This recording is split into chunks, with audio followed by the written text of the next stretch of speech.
Prince Rudolph broods over every reason he's being hunted. People call him a selfish tyrant. They whisper he was born from a mistress and they doubt his right to the throne. At his feet, a defeated assassin lies broken by a shattered window. In his hands, a jeweled dagger glints. His face gives nothing away as he stares at the attacker and asks the terrifying question, why aren't they fighting back anymore? Seconds ago, we rewind back a few hours to the Scorpio Palace inside the Baldec Empire, the official home of the fourth prince. In a palace corridor, the staff is on edge, panic hangs in the air. A stocky servant grips his head and wails that 7 days have already gone by since Prince Rudolph was poisoned, and it's looking hopeless. Another servant nods hard, backing up that grim truth. Right nearby, two maids huddle and eavesdrop on the worried talk. One with a sharp bob cuts in with a cold, whispering wish that the prince would just die. And before the words even hang in the air, Maya snaps back and shuts her down, insisting she never say that again. Suddenly, the door to the prince's bedchamber bursts open, and Prince Rudolph jerks upright, fully awake after 7 straight days of sleep.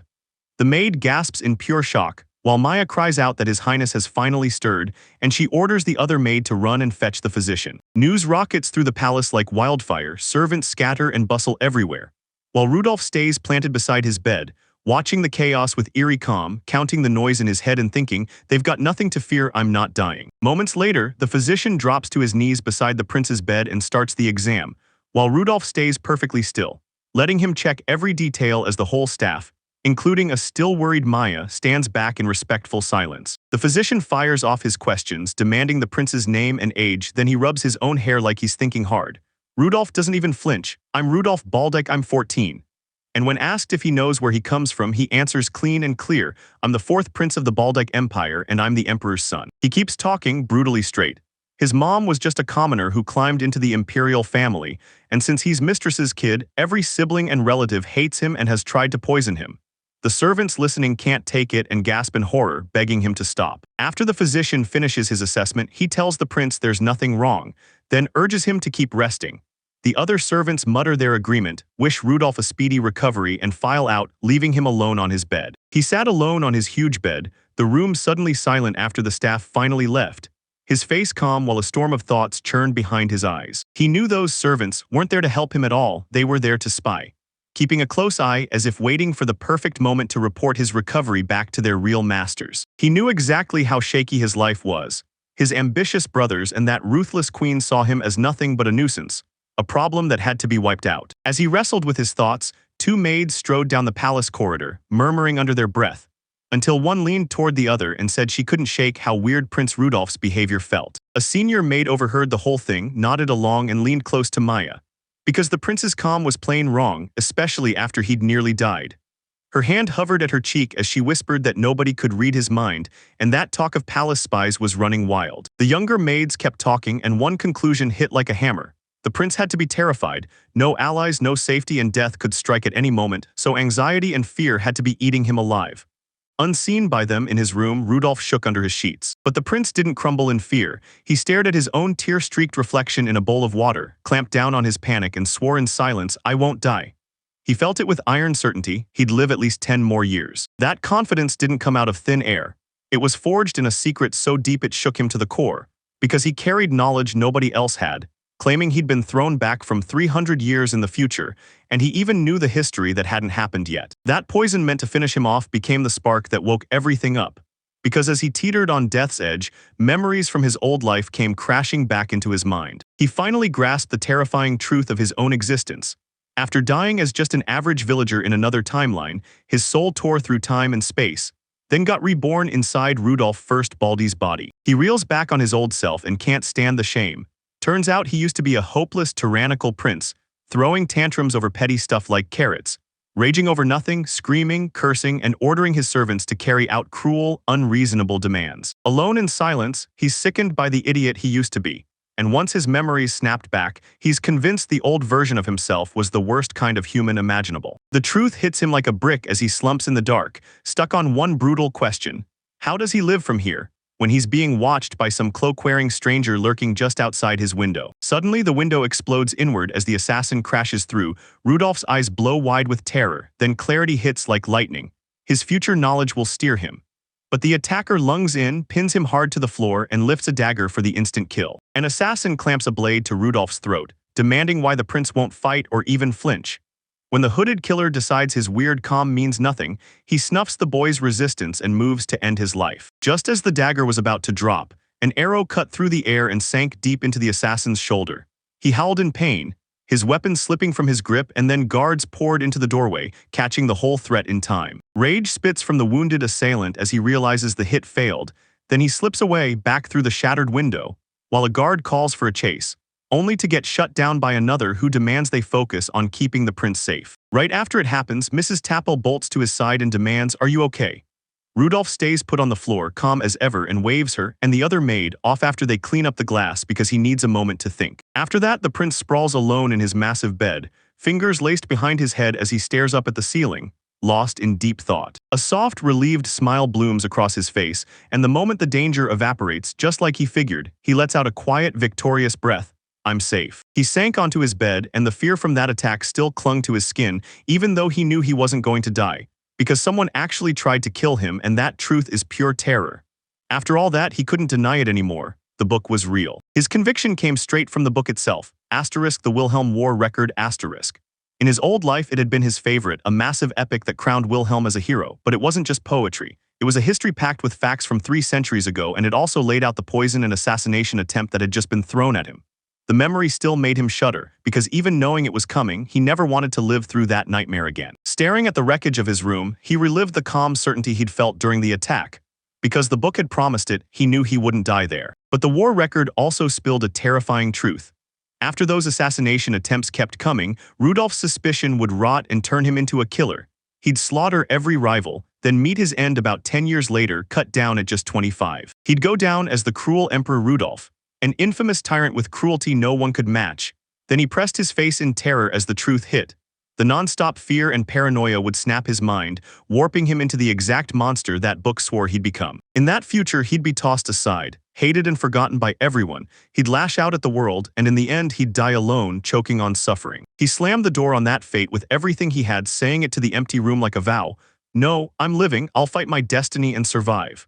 With the future memories burned into his head, he could rewrite history, and he was set on doing exactly that. With his resolve locked in tight, he strode to his bedside table, yanked open a drawer, and pulled out a small, ornate chest. He swung the chest open, and there it was, a lone coin sitting inside like it was waiting for fate.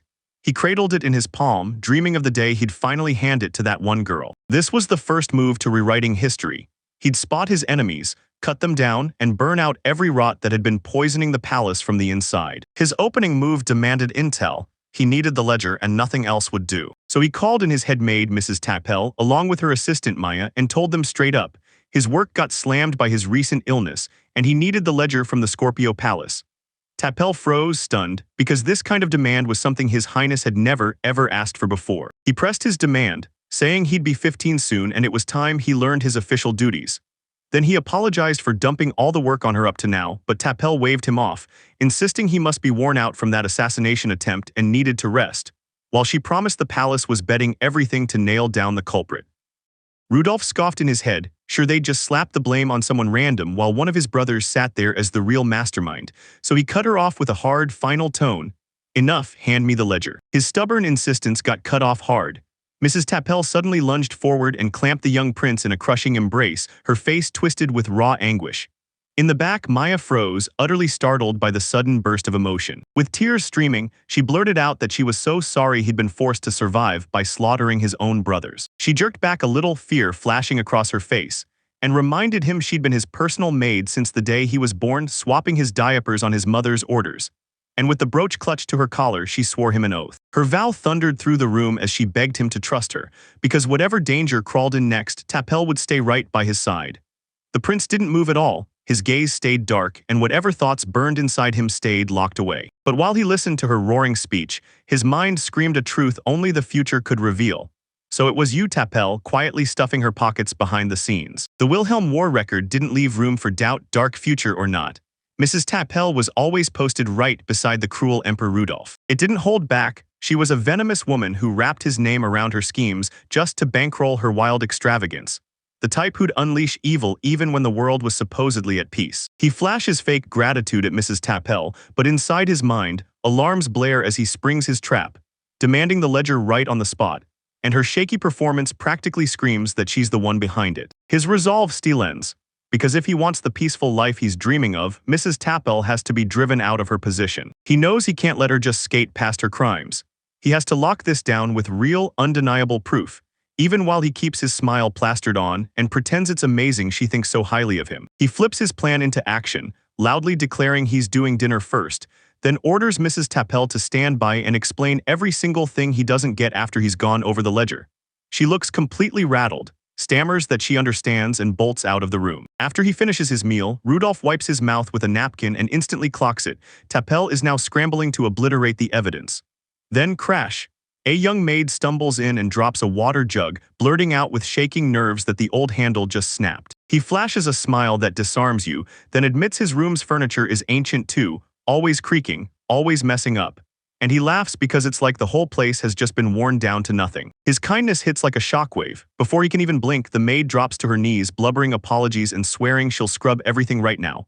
Rudolph is stunned, yanks her back with a stop. No, you don't have to apologize. But the moment lands anyway, and frustration stings as he finally gets it. To them, he's not comfort, he's fear. Trying to soothe her, he reaches for the words a rag, then stops mid-sentence and asks for her name instead. The startled maid scrambles to say, "I'm Maya," and Rudolph repeats it softly with a warm smile. After letting his targets have enough time, Rudolph slips down the palace corridor like a shadow.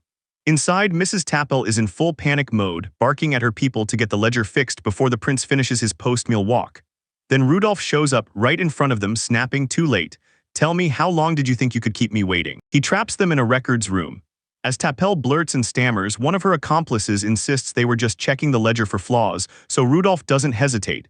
He shoots his hand out and declares that if that's the case, he'll take it right now, yanking the book from their grip. He flips open the ledger, eyes racing down the tidy columns of figures, and in his head he already knows they pulled it off, reshaping the accounts and keeping the money perfectly balanced. Nothing sticks out at first glance. Mrs. Tappel watches him like a proud guard dog and insists, sure as day, that she's running everything flawlessly as her other servants scramble and hiss behind her. Rudolph snaps his focus back to the book, smirks under his breath, and gets ready to ask them a question. His finger slams onto one exact line item, then he snaps, pointing at the huge furnishing cost and demanding an answer right now. The question hangs there, freezing the butler in place and stripping the composure off Mrs. Tappel's face. "This is a palace," he growls, like that alone should make everything make sense. Regaining her composure, Mrs. Tappel sweeps her hand across the room and tells the young prince that the emperor himself handed him this Scorpio palace for how he runs it. Then, with her confidence fully back, she snaps the interrogation right back on him and demands to know what he thinks is the most important part of that duty. With her index finger snapped up like a warning sign, Headmaid Tappel delivers a hard, no-nonsense declaration. This isn't just a problem, it's a fight for dignity. Prince Rudolph demands answers. What does her statement even mean? Tappel snaps back that anything that drags down the imperial family's dignity must be thrown out and replaced. Rudolph pushes harder, asking if they truly swap every worn piece for something brand new, and before he can get a straight answer, the elderly butler and another maid cut in. There are just way too many things to fix, and the budget never, ever keeps up. The prince takes in every word, then whips his gaze around the enormous storeroom, and freezes at the sight of old, battered furniture packed in so tightly the whole place feels stuffed to the brim. Tappel keeps up her mournful rant, grimacing as she insists this isn't just some bad room. It's the whole palace, from the hallways down to the fixtures, choking on outdated furniture. And even in her own quarters, she says dignity is nowhere to be found. Rudolph doesn't even flinch. He calmly slides forward a ledger, fires a question at the staff, and points out the weird part. It looks exactly like the one he saw earlier, but this time it still has half the budget left. Then the prince whips straight around, shoves the book into the air, and locks his piercing gaze on one of the kneeling male servants, because his accusation hits like a blade. The ledger the servant's been using is a fake. The accusation snaps the air in two. Tappel spins around instantly, panic blazing in her voice as she demands, "Who gave Rudolph that ledger?" From the doorway, Rudolph bursts in and declares, "I'm the one who brought it." Then he points and says Maya actually found the ledger for him. Just as everyone reels in shock, the accused servant rockets up, screaming that it can't be true, that Maya's ledger is the fake while his is the real one. Maya strides forward with the document held high, then flashes the official seal of Scorpio Palace stamped across the page, proof of its authenticity, and tells everyone this is a real official seal only she has, one no one can ever forge. With the proof that can't be argued with hanging in the air, the whole room goes dead quiet. Then the final judgment lands on Tappel's face, twisting into a sweat-soaked snarl of rage and crushing defeat, because she knows deep down it's over. With the conspiracy exposed, Prince Rudolph snaps out a brutal, no-nonsense order. Then palace guards rush in hard, ready to grab the culprits. They zip in, snatch the head, seize the soldier's leader, along with her accomplices, and lock them all up. But the elderly butler suddenly drops to his knees, begging the prince to wait. His desperation snaps into blazing fury as he jabs a trembling finger at the other maid, screaming that she's a traitor who blackmailed him into joining in. The accused maid spins the fury right back onto T'Pel, she shrieks, demanding how he could show no compassion after 15 years of loyalty. Then, drowning in betrayal, she curses the head maid and screams that she'll never die a good death. While the accusations sting like daggers, the prince stays stone still and silent, his face calm and sharp as he watches the conspirators unravel and turn on each other. Her roar cuts off in an instant as a guard clamps onto her from behind. She thrashes helplessly, arm flailing outward, breath choking out as she begs them to let her go. She slams to her knees before the prince, defiance cracking into fear as her voice rushes out. She grabs for his attention and spills the names. She knows who poisoned him and who sent the assassin, begging for mercy if he'll let her keep those secrets close. The whole room freezes in stunned silence as she and the butler drop to the floor, their voices shaking together in a desperate, pleading cry for mercy, while Rudolph, perched in his power, stares down at them with a face so unreadable it's like a locked mask. His hard stare and snap turn to the side sends T'Pel's eyes wide open with pure terror, and he makes the maid repeat her confession. She knew exactly who sent the assassin. Then turns to T'Pel and asks how she could possibly know. With chilling certainty, he drops the truth he learned from a future that already happened. It was T'Pel herself. She spills the whole plan in the open. The poison, the cold-blooded assassination attempts, every move timed to plant paranoia and choke off his trust in everyone around him until she's the only one he can lean on. And when the accusation finally hits full force, T'Pel erupts in a silent shriek of denial as the forged ledger slips from her hands and skitters across the floor. He snaps orders to the last servants, and their bodies jolt at his commanding voice. Now that T'Pel's conspiracy is laid bare, he announces what he's doing next. He's going to personally double-check the ledger because he's sure more fraud is hiding in the shadows. At his command, the staff scrambles back to their jobs like the floor is on fire, panic crackling in every movement.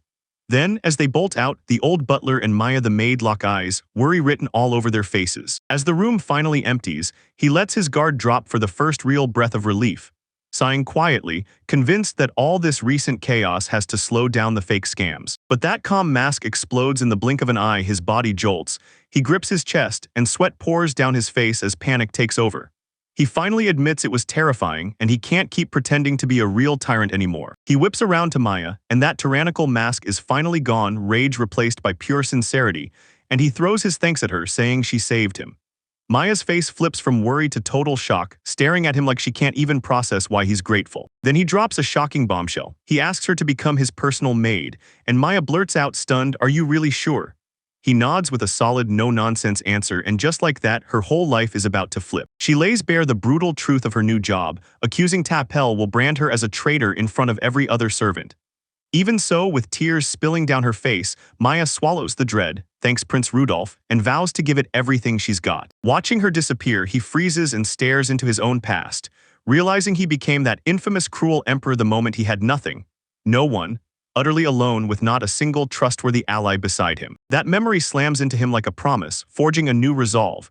If he wants to bend fate, reroute history, and make sure he survives, then he has to find real, trustworthy allies. With the grand palace looming behind him, his determination crashes like thunder, an oath forged inside those same walls that swallowed his downfall. In the palace gardens, alone in perfect silence, his new resolve hardened as shears snipped clean through the stem of a white lily, final, ruthless, unmistakable. He sank into the stone gazebo and stared at the ceiling, plotting how to win more allies. Because first, he had to lock in his own standards. His decision was brutal, but it had to be done. He needed a fiancée, and fast. Before long, he strolled the grounds with a young noblewoman, and she praised the beauty of the garden. The prince bowed and thanked her, knowing his plan was finally in motion as they finally sat down together, and right then a huge black bird swooped in and screamed like it meant business. The young woman stood tall and introduced herself, Lisbeth, the eldest daughter of the Farkrant family, and when she said being chosen as Prince Rudolph's fiancée felt like an honor beyond anything she could ever imagine, you could hear how real it was. Her name and her family ripped open a long-buried fear inside him. Then his heart slammed and pounded like a drum as the birds outside screamed a terrifying omen. A vital memory from his past life, when he swore he needed, snapped back into his mind out of nowhere, and with it came the horrifying truth. If he married her, he'd die. You'd be killed, no doubt about it. The truth hit like a hammer. Across the table, Lisbeth clutched a bouquet of flowers, her face impossible to read, even as she murmured about how lovely they smelled, totally unaware of the grim fate waiting for her. Before Prince Rudolph even spoke, a young woman with otherworldly beauty stepped into view.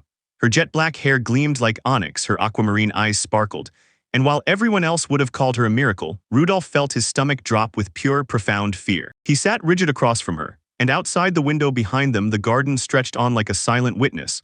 While one terrifying thought kept hammering in his skull, if he ever got engaged to her, it would seal his death, no escape. He trusted that certainty because he had one crazy piece of knowledge. He knew exactly how his life and his country would turn out 300 years from now, and he traced it all back to his beloved book, an epic poem that sang of the hero Wilhelm. In that epic, it was prophesied that Rudolph would rise to become a feared emperor, then get cut down far too soon. The poem also brought up another legend, the Frost Veil maiden Lisbeth Fockrantz, and it spilled her love story with Wilhelm, a romance that ignited the moment he got a special brooch from her. After that intense love story, they swore they'd stay together forever. But then someone crashed into their world and ripped it all apart. Rudolph, yes, the same Rudolph, was the one who pulled fate apart and tore the destined lovers away, all in his future form. In the end, their love collapsed, dragging them into grief and despair. Lisbeth shut her heart down again. Their heartbreaking journey finally exploded into a violent end. That's how cruel Emperor Rudolph finally met his end, crushing the Baldike Empire with him, until Wilhelm later rose up and founded the Sovelier Kingdom. But as this whole nightmare slammed into Rudolph's mind, one brutal truth landed hard. No matter what, marrying her was a catastrophically terrible idea. He fixed his gaze on his teacup, thoughts sharp as a blade. He loved being alive, and he wasn't about to stick his nose into anyone else's love story. Not when it came to Wilhelm and the woman fate had already chosen to be his wife. Rudolph sat opposite Lisbeth, and when she clocked his washed-out face and asked what was wrong, Maya, his maid, chirped that he was just excited for dinner. Only for Rudolph to sputter, "No, that's not it," before he could even get a full sentence out. Lisbeth leaned in, eyes soft, and told Prince Rudolph she knew he was nervous, then reminded him calmly but firmly that his tea was cooling fast. Her sweet words didn't slow his frantic thoughts at all. He needed to open a real conversation and end this engagement without sparking a war. Directly breaking it off would have been an insult to the emperor, a political disaster, so he steadied himself, took a calm sip of tea, and decided to cut things off with Lisbeth Dono in a way that wouldn't ignite any conflict. He started carefully, admitting that the sudden talk of an engagement would have hit her like a punch to the gut, and he rushed to add that he only hoped he hadn't made things awkward, because he knew everyone has their own life to deal with. Her answer came instantly, sharp and proper, like a title was being stamped on paper. Yet her expression stayed stone calm, hiding everything. Rudolph's stomach dropped because he knew, with terrifying certainty, her words and her real feelings didn't line up. He kept pushing forward, urging her toward the one escape route he could find, and he figured it out fast. Someone like her already had Wilhelm, so this whole forced marriage had to be the emperor's doing. Then he leaned in and told her straight. If she didn't want an engagement with him, she should have her father flat out refuse the deal. He shoved the whole responsibility onto her shoulders and made it sound like it was her call, then insisted the engagement was too much of an honor for her, so he pushed her to be the one who refused it. Her answer was blunt and simple. She wasn't taking his out at all. Rudolph's face went pale as his offer crashed, and he just fumbled and stammered, begging her to pay for his idea, like he couldn't believe she'd said no. Her refusal hit him like a jolt, just for a second, until the truth finally clicked. She wasn't shutting him down, she was asking him to step up because refusing her would have required a real, solid reason. He understood the whole message, then told her straight from the heart that he was glad she said it. With a grin that screamed confidence, he set plan number 1, 1,000 lies, in motion and planted his hand on his chest, declaring that this was the perfect moment to introduce himself to his fiancée for real. His grand entrance hits like a slap, pure arrogance on full blast. He declares himself the fourth prince, the Baldai Empire's ultimate genius, unmatched in academics and swordsmanship alike, then struts even harder. Everyone adores him, no matter the gender, and the entire Scorpio Palace bows to his greatness. Behind the mask, the prince winces at his own blatant lies, like saying them out loud could make him break and sob. He's praying this loud, arrogant act will disgust Lisbeth so badly she'll have no choice but to cancel the engagement. Right as he tries to pull it off, his plan backfires instantly. His maid Maya clasps her hands and gushes in pure worship, saying every word he speaks is true. She swears Prince Rudolph is incredible, that he rescued her from a false accusation of treason by tearing down corruption inside the palace. Rudolph freezes, caught off guard, and only lets out a shaky, nervous laugh while Lisbeth watches closely. Rage builds as he realizes Maya is totally missing what he's trying to do. His deception flopped, and now he has no choice but to switch tactics. He shifts gears fast, locks in a grim look, and slaps a hand to his chest again. then tells Lisbeth it's time for the truth, kicking off Plan 2 and unleashing the threats. He lays it all out. Yeah, he's fourth in line for the throne, but that still makes him a legit successor, and that alone paints a target on his back, then drops the bomb. He was poisoned by a maid, slipped into a coma, and the second he woke up, someone tried to kill him. He ties this danger straight to her, warning that if she marries him, she'll get dragged into the same deadly mess. So he pushes that as the solid reason she has to reject the engagement. Lisbeth shrugs with cool, unshaken indifference and asks if he's got a real problem with that. Then reminds him that her foreign bloodline has always been the Empire's military symbol, and that she's no stranger to spearmanship herself. She keeps going, saying that for parts of her family, panicking about possible assassins is the ultimate embarrassment, and Rudolph just freezes, utterly speechless, because his second plan gets completely smashed to pieces. He racked his brain and realized every plan he'd tried to push her away had failed, so he needed a brand new reason to kill the engagement, but his mind just went blank. While he wrestled for a brand new strategy, Lisbeth's voice sliced straight through his thoughts, and she asked, could he share a few stories from back when he was young? Her sudden question blindsided him and his mind raced. What on earth was she thinking? But he quickly shut her down, convinced there wasn't a single childhood memory worth bringing up. His thoughts slipped to one private memory, one of a young girl who looked just like her, thanking him for saving her and swearing she'd repay his kindness. That coin stayed with him from that day, like proof he could never erase. He decided those memories were his and his alone, so he wouldn't hand them to her. Snapping right back to the present, he stammered, admitting she'd really asked him for tales from his youth. Then Lisbeth just looked at him and calmly said, Your Highness, eyes locked, and his confusion snapped into sharp suspicion, because those childhood stories he once heard were infamous even among the nobles, and a chilling thought hit him hard. She wasn't trying to remember them at all. She was trying to make him recite them just so she could laugh at him. He pictured her later giggling to Wilhelm about his stories. And even if it meant getting roasted, a fierce defiance locked in. If that was her game, he decided he didn't mind playing it anyway. Fueled by fresh resolve, he shot up from his seat and snapped his shoe shut like a signal. Then he vowed he'd dance to her tune, inviting her to settle in and hear the story he was about to unleash. The room suddenly turned into his personal stage, locked under one blazing spotlight. Then he stepped forward with a grand flourish, ready to unleash the idiotic, ridiculous, miserable comedy that was about to become his whole life. He kicks off his story with a brutal truth. He's the illegitimate son of one of the Emperor's mistresses. And from the start, no one ever planned to let him touch the throne. He tells you his royal status wasn't some destiny. It only happened because his mother begged the Emperor into recognizing him, so he was officially stamped as Rudolph IV Prince. He tells the story of how he once asked his mom why he was born. And when Lisbeth hears it, she cuts in, her face softening as she insists his mother must have been thinking about his future. Rudolph's memories hit like ice. His mom's answer was cold, blunt, and selfish. He'd been born so she could slip into the imperial family. Younger Rudolph could only freeze, stare, and refuse to believe what he heard. He snaps awake the stunned Lisbeth and Maya. His entire purpose is just one thing: keeping his mother's lavish life safe like an insurance policy until a brand new mistress crashes in claiming she's the prince's mother, and the nobles and royals are furious. But they can't put that anger on the record. So all their bitter resentment turned on him, and they didn't just mock him, they shoved him around too. The abuse slammed him into total isolation. Everyone shunned him, turning him into a lone figure trapped in a brutal spotlight of mockery. No matter how hard he trained with a sword, how furiously he studied, or how loud he begged for help, he might as well have been a ghost. Everyone ignored him like he didn't exist. Everyone treated him like a mistake the world made, like he didn't even deserve air. He still remembers staring at his own father, watching the Emperor's arms wrap around another child while he got nothing, no notice, no warmth. Even his mother couldn't comfort him, just turned away. His face snaps wide with shock and exhaustion the moment he finishes. Because what he just reveals is the real reason he's been pulling those moves, the kind nobody can ignore. He keeps bearing his confession, spilling how he built that monstrous persona, how he'd smash things on a whim, rage out, and spit curses just to make them finally look his way. He even put servants through impossible tasks, then punished them for it, laughing while they suffered. And the moment anyone even barely pushed him, his temper snapped into ruthless violence. That's when the Tyrant Prince was born. And while the courtroom stared in pure horror and disgust, he just grinned like it was the best day of his life. He grinned because if he kept acting like a puppet dancing on a stage, everyone would finally stare and notice it. He wraps up his tale, snaps his gaze to Lisbeth, and smirks like he's judging the world. So what do you think? Pretty funny, right? Before Lisbeth even opens her mouth, Maya snaps, screaming it's too cruel. She can't stomach how His Highness was treated, and she demands to know why he'd be so brutally honest just to get them to hate him. He watches her explode in frustration, and it clicks. Maya's only just become a maid, so she has no idea what really happened.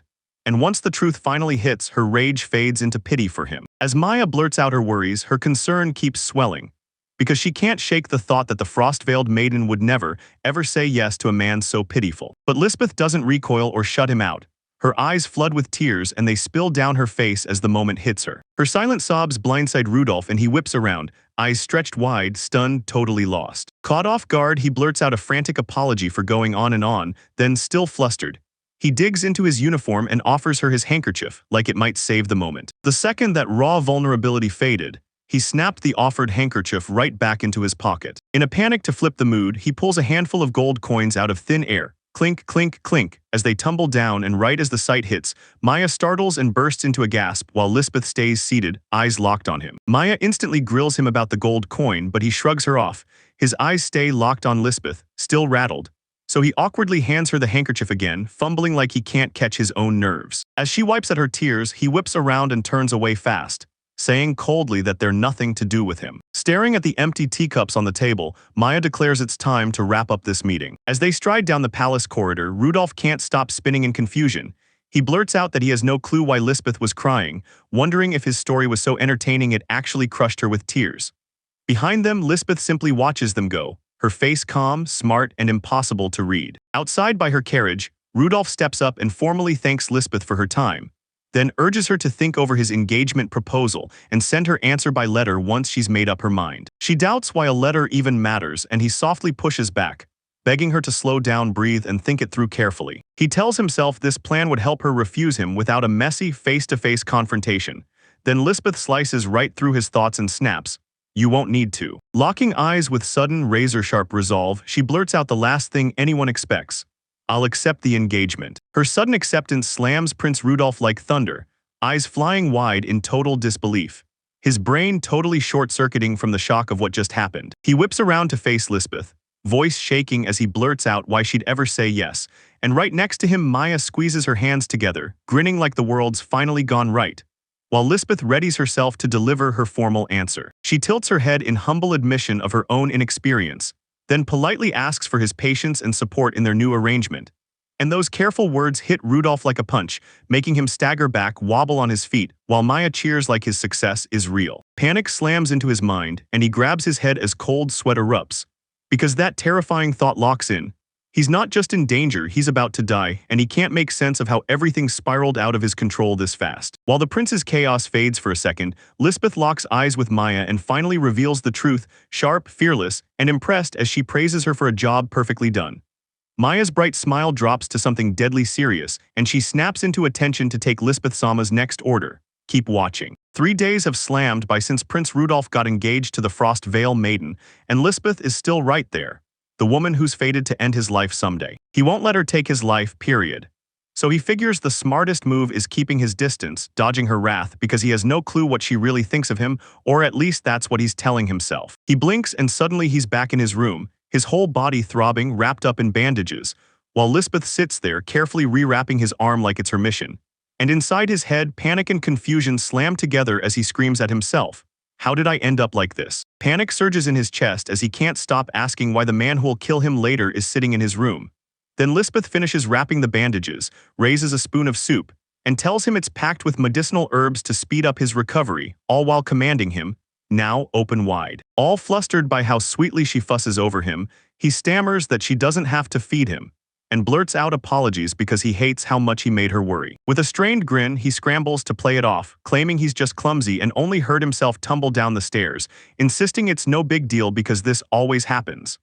Lisbeth listens, and her face gives away nothing. Right then, the door flies open and Maya steps in, balancing a tea service like it's no big deal. She beams at Prince Rudolph, reminds him she knows he met the Emperor today, and jokes, "Did you maybe stumble on the palace stairs?" As she drops the tray onto the nearest table, her innocent question hangs there like a spotlight, snagging right on the same excuse Rudolph just tried to pull. His eyes snap away, and he just can't find an answer. Lisbeth's mood snaps, her eyes narrow as she faces him head-on, saying only one thing: he went to see the Emperor.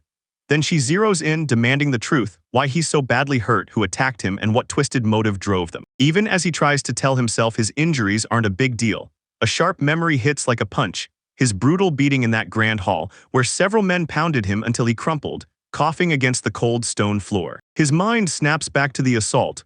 One brutal hand clamps his shirt collar and yanks it tight, and he can't stop himself from asking, what the hell just happened? A sneering young nobleman lunges in and shouts that the terrible crime is Rudolph walking ahead of Sir Robin, the third prince, then roars for that filthy pig to be punished, and Rudolph's stomach sinks because he's seen this movie before. His brother Robin has been using him like a punching bag since they were kids. A kick hurls him onto the ground. Attacking a royal family member is a capital crime, but Rudolph feels sure nobody here will lift a finger for him. The third prince towers over him, his grin dripping with shadowy malice, asking if Rudolph has finally learned his place. The Baldec Empire's palace splits into 13 territories, each brother ruling one. Right now, the Scorpio Palace is Robin's turf. The humiliation crashes harder when his tormentor spits straight into his face. Even after someone begged from far away to spare the boy's face, a final brutal kick lands, no mercy. The scene wipes away, and back in his room, Rudolph turns to Lisbeth, begging her to stay in the dark and telling her not to worry about what just happened. She stares him down, her face giving nothing away, then she murmurs, "Is that so?" His resolve hardens like steel. He can't let his heart crack open for her, because he's already seen the future where she turns into a deadly enemy, coming for his life. Before anyone can get another word out, Maya cuts right between them and squares up to Lisbeth, telling her straight up that she's about to explain exactly what the prince is trying to say. With a fearless pose, Maya kicks off her story and claims Rudolph's wounds are honorable, proof he fought off ruffians who dared to challenge him. Then she teases Lisbeth, calling her my honey. Rudolph explodes in disbelief, blurting her name and accusing the whole thing as ridiculous. Then Mayer doesn't flinch, snapping back that because she was the one who caught Mrs. Tappel, it proves she's the kind who doesn't go down without swinging back. He stayed silent, chewing on his maid's wild story, convinced she had a scheme. But he couldn't see the angle yet, and his thoughts dragged him right back to everything that brought him here. In the palace corridor, one of his brother's men booted him while he was down and laughed in his face. Yet Prince Robin brushed him off, saying they'd spent enough time already and it was time to leave. Panic hit him as he realized, in that exact moment, he was going to be late for his appointment with their father, the Emperor. Right then, a harsh voice cut through everything. Robin and his men spun around in shock as the Emperor's butler stalked over, barking demands about what the commotion was all about, and his gaze locked onto the injured Rudolph, immediately asking if he was okay. The head butler stepped right up to Prince Robin and shut the escape door. There was nowhere to run from this, because an injured Prince Rudolph would stain his Majesty's name, and as Robin froze and stammered, the butler surged in to help Rudolph. He shoved Rudolph to hurry because the Emperor was waiting, promising he'd hear every excuse later. Then they marched off, leaving Prince Robin behind, his face twisting with pure, seething rage at how completely he'd been shut down. Everything had gone exactly as Rudolph planned. He knew that if he stretched the fight and bought even a little time, the head butler would come hunting them, chasing after the Emperor's appointment, and that's why it was worth forcing them to slam into his face. As they dragged him to safety, he snapped his gaze back with pure, burning determination. Because with the future on his mind and every lesson from his past life still etched in him, he swore he'd fight through to the very end. The flashback snapped shut, and he was right back in his bedchamber, furious and focused. Robin didn't matter to him right now. All that mattered was figuring out what Lisbeth was thinking, so he twisted his bandaged head toward her. Her face sat half hidden in shadow, and that intense glare sharpened with every breath, eyes narrowed, unreadable, like she was about to cut through someone's soul. Her question slices through the silence, and Rudolph jolts. Nervous sweat burst across his skin as her blunt directness hits him like a sucker punch. She leaned in, eyes locked on him, and demanded details about his audience with the Emperor, then hit him with the big question. Did anyone say anything about their engagement? The question yanks a memory out of Lisbeth, and suddenly she's sprinting up those grand stairs to the throne, mumbling apologies to her father for being late, while thinking to herself that somehow the engagement had run like clockwork. Then the memory flips straight to Rudolph's POV. There's the Emperor on his throne, Beatrice lounging on his lap, sweet-talking him like she owns the moment, until he snaps her off as hopeless and boom, his eyes lock onto Rudolph. Rudolph's face hardens as he demands why his mother is here, then he turns back and thanks her for helping secure the engagement. When Beatrice brushes the Emperor's cheek, he snaps coldly that Rudolph can go, then spits a reminder to know his place. The prince whips around and strides off down a long, shadowed hall. Back in the present, Lisbeth drops her gaze with a heavy, gloomy face, and just shrugs that her meeting was nothing special, the same old routine. Rudolph, sprawled on his bed, watches her closely, eyes full of concern and confusion. He dodges the conversation and blurts out how shocked he is to see her here, then leans in and demands to know why she's come to visit him. Rudolph's question hangs there for a beat. Then Lisbeth, cool as ice with a teacup in hand, speaks her truth. She came to visit Prince Rudolph. Maya can't stop worrying that Lisbeth's fiancé might be acting oddly, but Lisbeth brushes her off and drills Rudolph with one question. Does he get hurt a lot? Rudolph's heart pounds as he wrestles with the fact that she's an enemy, yet the worry still bites. And just when he's spiraling, Lisbeth snaps into action with her decision. From now on, she'll come to his room every single day. Rudolph blurts that there's no way he can handle another day, and Maya snaps back with her own worries. Then Lisbeth hardens her resolve like it's final. It's settled, she's going to see him every single day.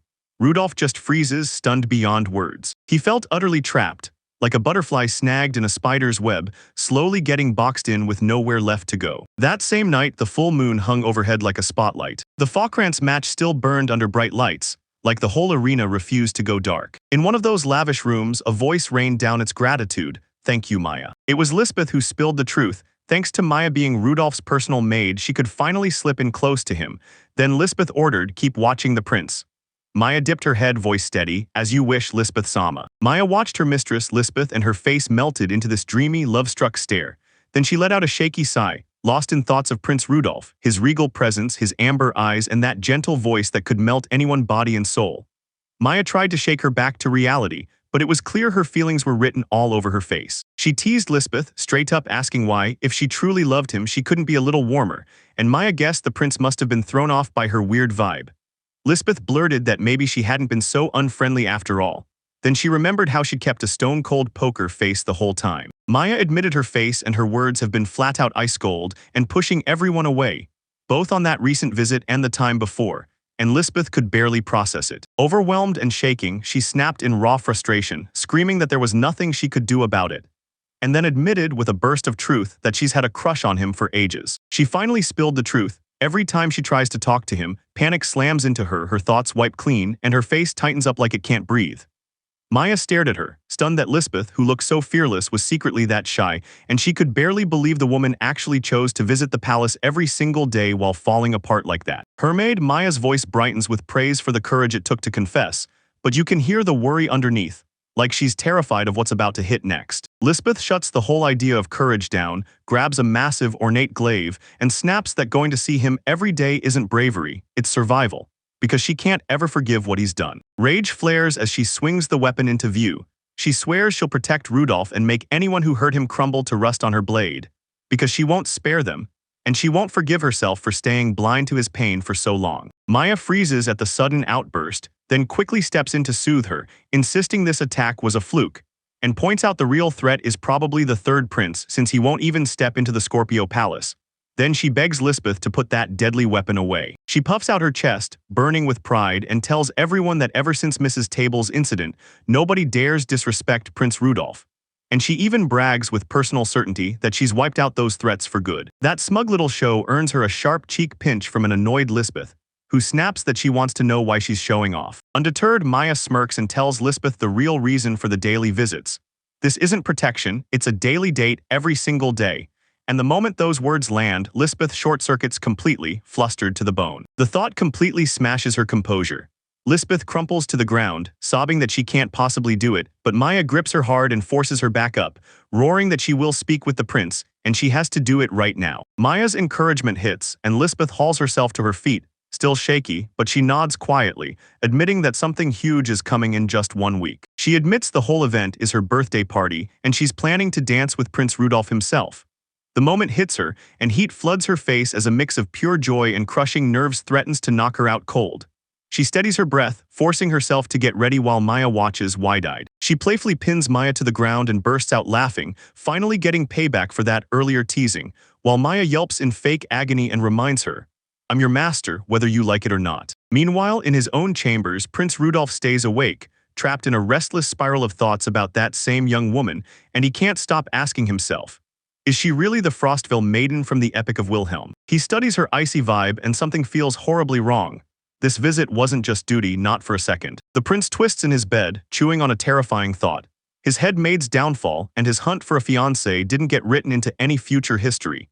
And now he can't stop wondering if every move he makes is reshaping the timeline. He follows that thought to a jaw-dropping end. Because even if he tries to dodge Lisbeth, she could still hunt him down on her own. And suddenly it feels like a brand new road is opening straight into a future where he ends up marrying her. That idea hardens into a savage guess, one cold, terrifying question. In this new timeline, is marrying Lisbeth suddenly fate, locked in no matter what? If that's true, fear hits him like a punch, because what if his own death is written the same way, unavoidable and sealed? That thought drapes a grim shadow over the palace. Under the full moon, the palace goes utterly silent. Down a long, pitch-dark corridor, one doorway sits cracked open, and warm light spills out like a secret waiting to be discovered. Suddenly, the prince's room curtains whip open as a shadow slips in through the open window, and a soft voice whispers, "Your birthday's coming soon." The intruder slips into the moonlight and bam, she's Lisbeth. "I'll come get you," she swears, eyes locked on you like she won't look away. Her sudden appearance is a loud warning. Destiny is gearing up, forged by rivalry and fire. While that's brewing, somewhere else a fresh showdown erupts over a woman who shares her name. Then Wilhelm, glass of wine in hand, locks eyes with his prize and vows he'll put her in his arms right there in the spotlight. And just a beat later, Wilhelm von Sovlier strikes the same pose, jaw set, silently swearing he'll claim her no matter what. Sure, it will happen. He's the second son of the Sovlier family. In a sunlit palace garden, Prince Rudolf sat stone still across from Lisbeth, his face hard with dread as she spoke. His mind is miles away, knowing at one desperate question, can he even survive this? He's so tangled in his own panic that the moment Maya, his maid, calls his name, he jerks, snapping back to the present like it shocked him. She snaps at him, totally fed up, and demands to know if he was even listening.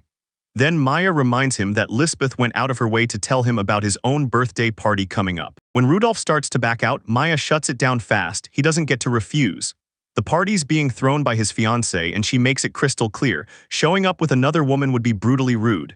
With no way out, the prince finally gives in. He makes his choice, jumps up from his desk and calls Maya over, then leans in close and whispers a secret request, demanding she set something up for him ahead of time. He leans in with full confidence, tells her to hand the whole burden to him, and swears she'll get him exactly what he wants, because he trusts her completely with this make-or-break job. Now his mission is crystal clear.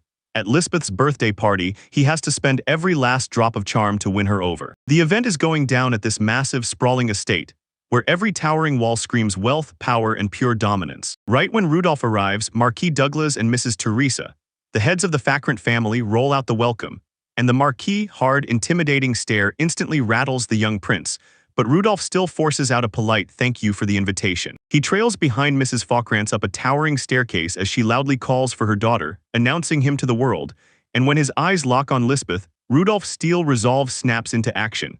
Because the second he sees her, his plan starts. He showed up and found Lisbeth already waiting, draped in a jaw-dropping dark gown, her cheeks slightly flushed as she wore a look that screamed, "I'm excited, and I'm nervous at the same time." His perfectly rehearsed words evaporated the second he saw her.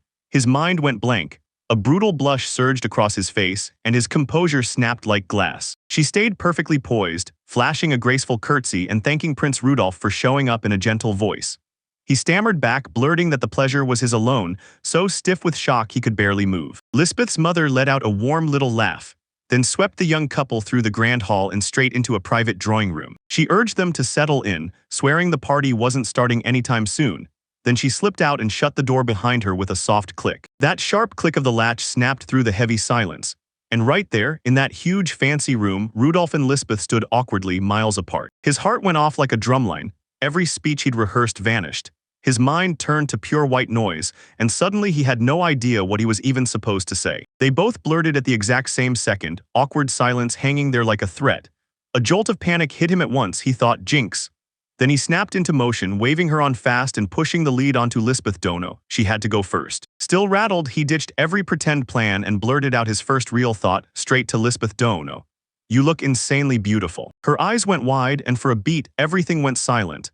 Then a bright blush flooded her face, and she admitted in a gentle voice that hearing it made her incredibly happy. She snaps her hands over her blushing face as he keeps firing off that compliment, stammering that she's just also. He can't shake the thought. How could this blushing, gentle girl really be Lisbeth, the frost-veiled legend from the stories in front of him and not just a myth? He jolts back to the present, suddenly remembering the one thing he has to give her, then watches the servant fade down the hall. And as soon as he's alone, he starts to present his gift. Right before he can go on, the drawing room door bursts open, and a young man strides in, slouching against the frame like he owns the place.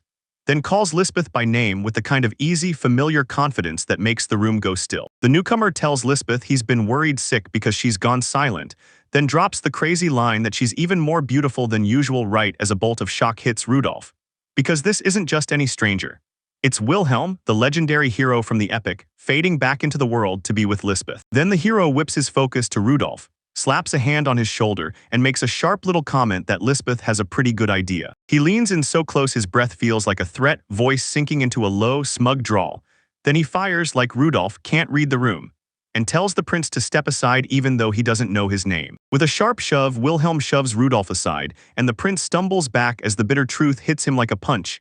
Yeah, they're both in love, exactly like he feared. But when Wilhelm reaches for Lisbeth, her mood flips instantly. Her face hardens with rage as she clamps onto his wrist and snaps at him, cold as steel, to keep his hands off Prince Rudolph. The hero jerks his hand back like it's scorching, and his cocky confidence instantly crumbles into raw shock, while Rudolph just stares, completely stunned and lost. When everything spirals out of control, Rudolph sees Wilhelm Vaughn's Sauvalier sneer at Lisbeth's protective act, mocking the idea that they're destined to be together, then shutting her down with a cruel "don't make me laugh." Lisbeth's face twists with rage. She glares at Wilhelm and spits that he's the one who ruined her precious memories, then calls him nothing but a lying swindler. She whirls around, plants a hand on Rudolph's shoulder and declares to everyone that she's engaged to Prince Rudolph, then snaps at Wilhelm to get away from her fiancé, leaving him completely frozen, stunned, and desperate to understand what she's really up to. The prince goes stone, still as her words crash into his head. Every memory she spits back ruins everything he held dear, and then it hits him with brutal clarity. She never loved Wilhelm at all, she hated him. This isn't some petty romance fight, it's something darker, and the history he swore was true is a lie. His thoughts bolt back to the epic he'd studied. Those precious memories she swore came from their childhood. A tale where young Wilhelm steps in and saves a crying Lisbeth, and right there, she rewards him with a token of her gratitude. Rudolph can still picture it in full color. She hands Wilhelm a brooch and a promise to meet again, and that sweet moment somehow snowballs into their reunion almost 10 years later. Yet now Rudolph realizes the historians probably just made it all bigger, twisting the truth the same way they twisted what he'd done back then. Back in the present, Wilhelm snaps back into control. He leans toward Lisbeth and reminds her of that letter he sent, asking if she still remembered what she handed him the day they first met.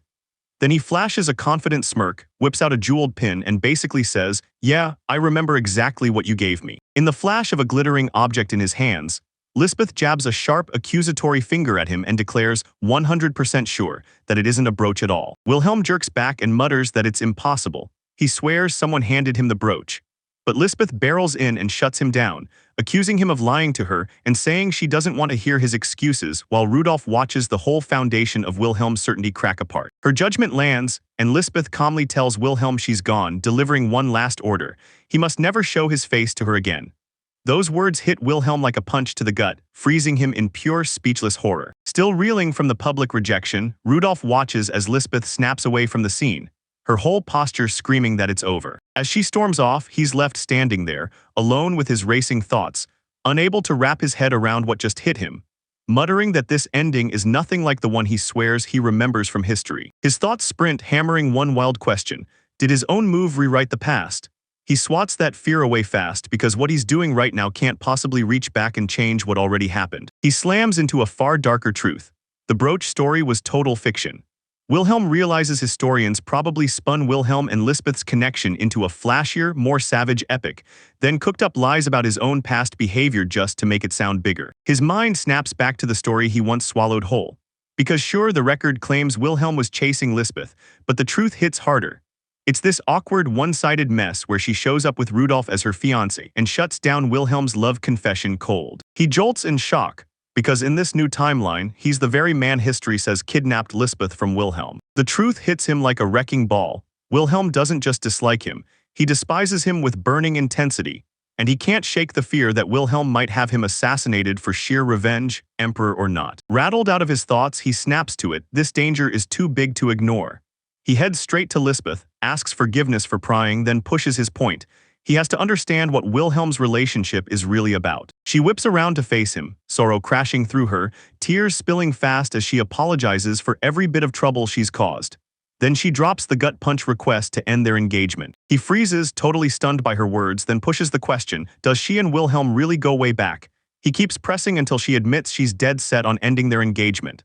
Lisbeth says nothing, just stares through the tears, eyes locked and unwavering. He stares at her tear-soaked face and realizes her request isn't some easy favor. It's tangled up in something ugly, and he suspects an old lover is at the center of it.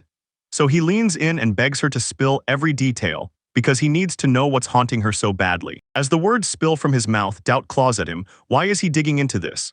Then, when he makes his desperate plea, Lisbeth hesitates and asks what exactly went down between him and the man he ran into. She looks up at him and shouts his name, but the instant she clocks the despair twisting his face, her heart drops. She knows she just asked the wrong thing. The hurt in his expression says this talk is about to explode and it's not going to end well. Her sorrowful face hits him like a punch, and suddenly it clicks, she hasn't changed a bit. That thought flips a switch in his chest, and he's flooded with the need to protect her, swearing he'll never let Lisbeth wear that kind of pain again. Acting on that gut feeling, he drops to his knees and pours it all out. He can't stand the idea of that man poisoning her precious memories, and as their pasts start to overlap, he earnestly begs, would she actually listen to his story? Lisbeth starts spilling her story to Prince Rudolph, and the shadows of old memories cling to her face. She tells him it all happened 9 years ago when she was just 5. On the day her father brought her to the imperial palace, and she was forced to live through a memory to report to Wilhelm. The memory slams her back to that day, Lisbeth, way younger, holding tight to her father, Marquis Falkrantz, staring in awe at the palace garden's gorgeous flowers, while her mother stands watch, smiling as Lisbeth darts ahead. Then, boom, she trips and eats the ground. Marquis Falkrantz is there in an instant, rushing to her side, but Lisbeth shakes it off fast and tells him she's totally fine. He praises her for being such a good girl, grinning like he's bursting with pride. Then she lifts the amulet around her neck and tells him it was his gift right from him. She spills the family legend. The first Lord Falkrantz wore the same amulet through every war, and everyone swears that if your wish stays with it, the amulet will grant it. And as the moment settles, her father quietly reminds her to guard it with all her heart. Before long, the Marquis leans in and tells his daughter he has to handle something urgent, then orders her to stay right where she is and read until he comes back. So she's left planted in a grand, ornate armchair while he walks off to join a cluster of other nobles. Alone on her own, the young girl puffed her cheeks with big, stubborn energy, like her frustration was growing by the second. Her restlessness won't let her sit still.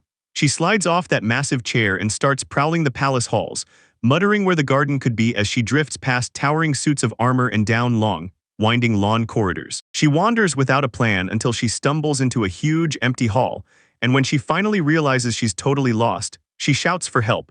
Only her voice crashes back into the silence with nobody to answer. Right then, 3 boys close in on her. One of them is young Prince Robin, staring like he's never seen her before. The next guy snaps, asking if she knows she's standing in the imperial palace. And the third one leans in with a chilling threat that every intruder gets put to death.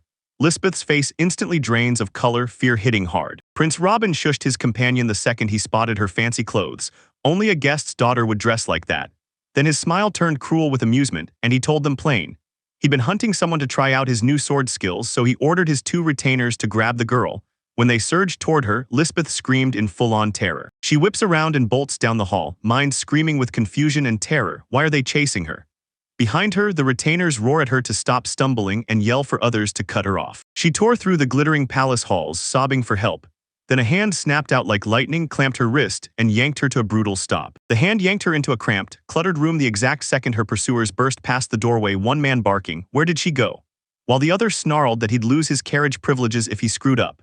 Inside, a light, wavy-haired boy snapped a finger to his lips for silence, then whispered, "Are they after you?"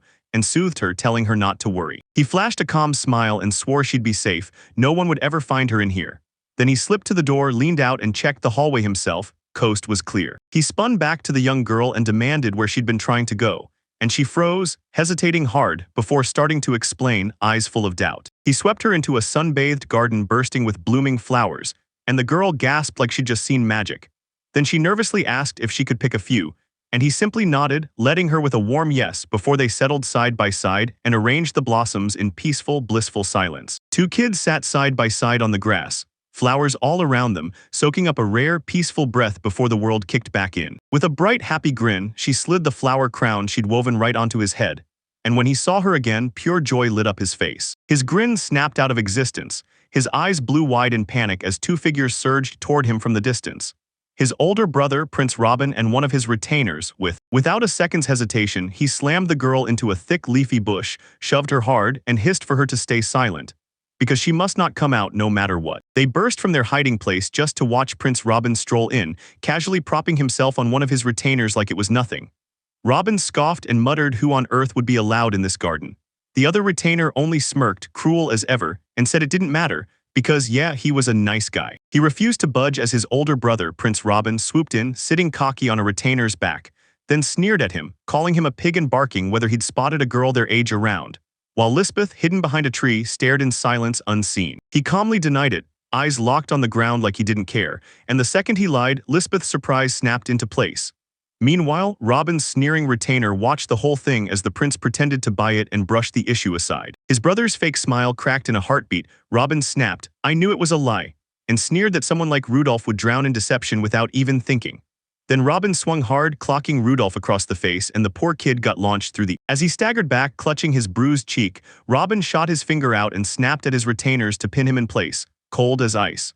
When one froze, the older prince snarled, "Hurry." Rudolph's retainers obeyed, yanking him up and pounding him again and again.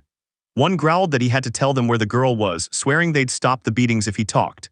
And from the bushes, Lisbeth stared in silent, tear-soaked horror, screaming in her mind why he'd take this pain just for her. The brutal interrogation got yanked to a stop when a noon bell rang in the distance, and a retainer hurried in to tell Prince Robin it was time for lunch. With an annoyed huff, Robin snapped the assault off, and the three of them stormed out, leaving Rudolph collapsed on the ground. Once they were gone, Lisbeth slipped out, eyes sharp, and Rudolph fought his way to his feet. Then she hurriedly asked if he was okay. He shoved his own pain aside, apologized for pushing her earlier, and demanded to know if she was hurt. Lisbeth just shook her head quietly, saying she was fine because she'd been used to it. He shot his eyes up and saw tears pouring down her face, so he blurted, totally confused, "Why are you crying?" And she just shook her head, saying anyone would cry, but what crushed her was hearing him act like being hit was normal for him. Lisbeth's confession hit him like a punch. She admitted that nobody had ever cried for her before, and she did it to thank him for saving her. Then she pressed a bright gold coin into his hands, saying her father promised it could make her wishes come true. He took the coin with a soft smile and thanked her, then casually dropped the bombshell. One of his wishes was already fulfilled. When the curious Lisbeth pressed him for details, he admitted his wish was nothing fancy at all. He just wanted someone to finally notice him. He listens while Lisbeth, kneeling in front of him, tears through her story, starting with how she was dragged out of the garden, and how the boy she met bolted before she could even learn his name. And when it hits her, the truth that it was him slams into her like a lightning strike, leaving her frozen in stunned disbelief. His mind races, snapping the pieces together. 9 years ago in the Imperial Palace, the girl who handed him that gold coin was Lisbeth. Then his father's brutal scolding rings in his ears, followed by that eerie repeat, another identical coin years later. And now the truth lands like a punch. 10 years from now, Lisbeth, the frost-veiled maiden, walks back into his life and kills him. The memory collapses and the real moment slams back in. Lisbeth flashes a shiny gold coin, matching the one in Rudolph's own palm, and demands to know if he's got one too. Rudolph freezes, eyes snapping from her dangling coin to the exact twin in his hand, speechless, stunned, and completely caught off guard. Rudolph's composure snaps in half. As Lisbeth tells him that the coin kept her standing through brutal struggle, hardship, and pain, tears rip down his face.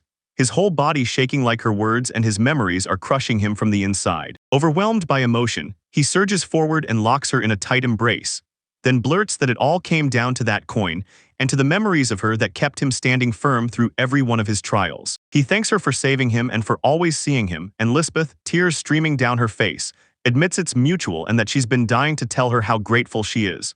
For a heartbeat, they just cling to each other, two broken souls finding peace in a history they both remember. The pressure hits so hard that Rudolph jerks away, panicked and stammering that they've got to go. Then it slams into him.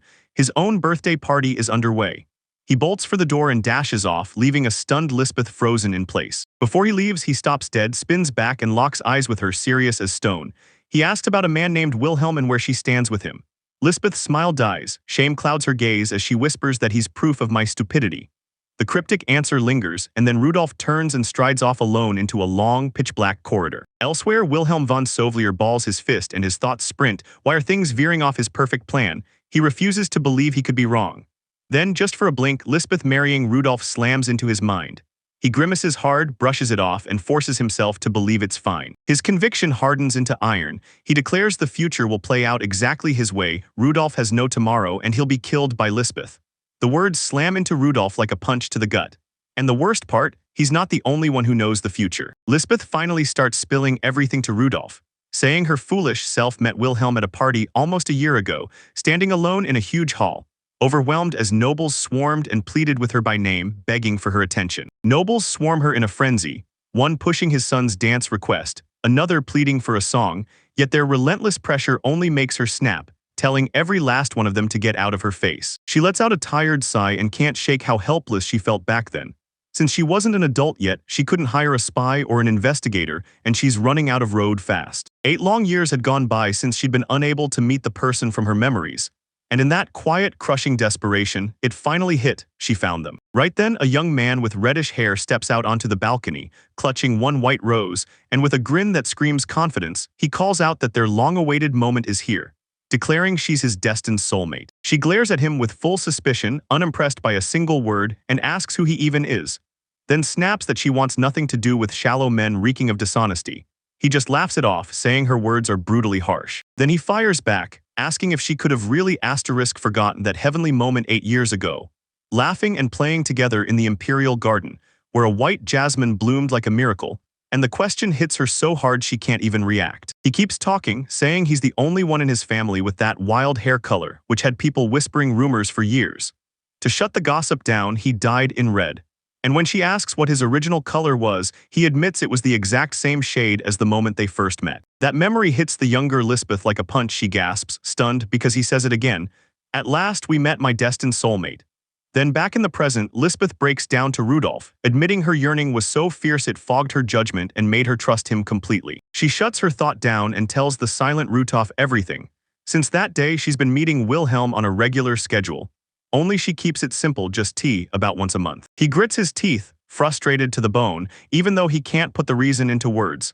Then he snaps to Lisbeth that Wilhelm drives him absolutely insane. Panic hits her instantly. She's convinced she's let him down, so Lisbeth scrambles to insist he can't be mad at her, railing at herself for being so foolish as to ever trust a liar like Wilhelm. He blurts out fast reassurance and shoves her to keep talking, but inside Rudolph is rattled. How the heck could Wilhelm know every detail of their very first meeting? Yeah, their eye color matches, but Wilhelm's hair, his look in the gaze, and even the shape of his mouth are totally different from what Rudolph remembers about his old self. As she keeps going, the whole scene snaps back to that day on the balcony. Lisbeth admits that at first she truly trusted Wilhelm, but that creeping dread pushed her to press him. The exact item she'd handed him when they first met, did he still have it? In her memory, Wilhelm stays completely silent, his face a locked vault, while Lisbeth holds her breath, waiting for his answer. He dodges the question with a slick twist. He insists she's got it backwards, saying the memories of her mean too much. So he locked away the item safe and sound to keep it from getting damaged. In that moment, he managed only a small, shaky reply. Is that so? Like he wasn't fully sure himself. As Lisbeth's voiceover cuts in, the memory slips away, and she admits that ever since, she's grilled him about it again and again. Each time he dodges the question like it's poison, and her doubts grow heavier, one sharp beat at a time. Later on, Lisbeth pulls her maid, Maya, aside and spills everything. Then Maya hits her with the real question. Is the Wilhelm she's seeing right now the same boy from her memories? Lisbeth admits she can't swear to it anymore. After all these years, he feels nothing like the kid she remembers. Maya fires off a smart plan. If Wilhelm is the imposter, then the real boy from Lisbeth's past has to be out there somewhere. So she pushes for a break-in at the palace where they first crossed paths, and Lisbeth actually stops and thinks it through. She asks Maya if she can sneak into the palace, and Maya shoots back a determined salute, practically buzzing with excitement to take the job. Then Rudolph flips out, throwing his hands up and yelling for them to wait just a second. He whirls toward Lisbeth, jabbing a finger in stunned disbelief at the maid, demanding to know was Maya her agent. Lisbeth clamps a hand over her mouth and a tiny gasp slips out. She shuts the whole idea down, saying Maya's been her maid and bodyguard since she was little, so if a rat was anywhere nearby, Maya would have sensed it in an instant, even before anyone else could. And Rudolph finally clocks it. Maya isn't just dependable, she's way more dangerous and skilled than he ever gave her credit for. Then he throws out one brutal question. If Maya really was the only one who knew their connection, how in the world did Wilhelm figure out their shared past? Lisbeth shoots back that she never told a soul either, and then she walks him through it. After Maya slipped into the palace, Lisbeth spotted Rudolph staring at a gold coin like it meant everything, just like the boy from her memories. The moment they met for the engagement, that hunch hit like a brick wall and she accepted on the spot. Rudolph finally admits he tried to hide the coin, but too late. She saw it anyway. As for Wilhelm, Lisbeth admits she had Maya hand him a letter that basically severed everything, no more meetings with her.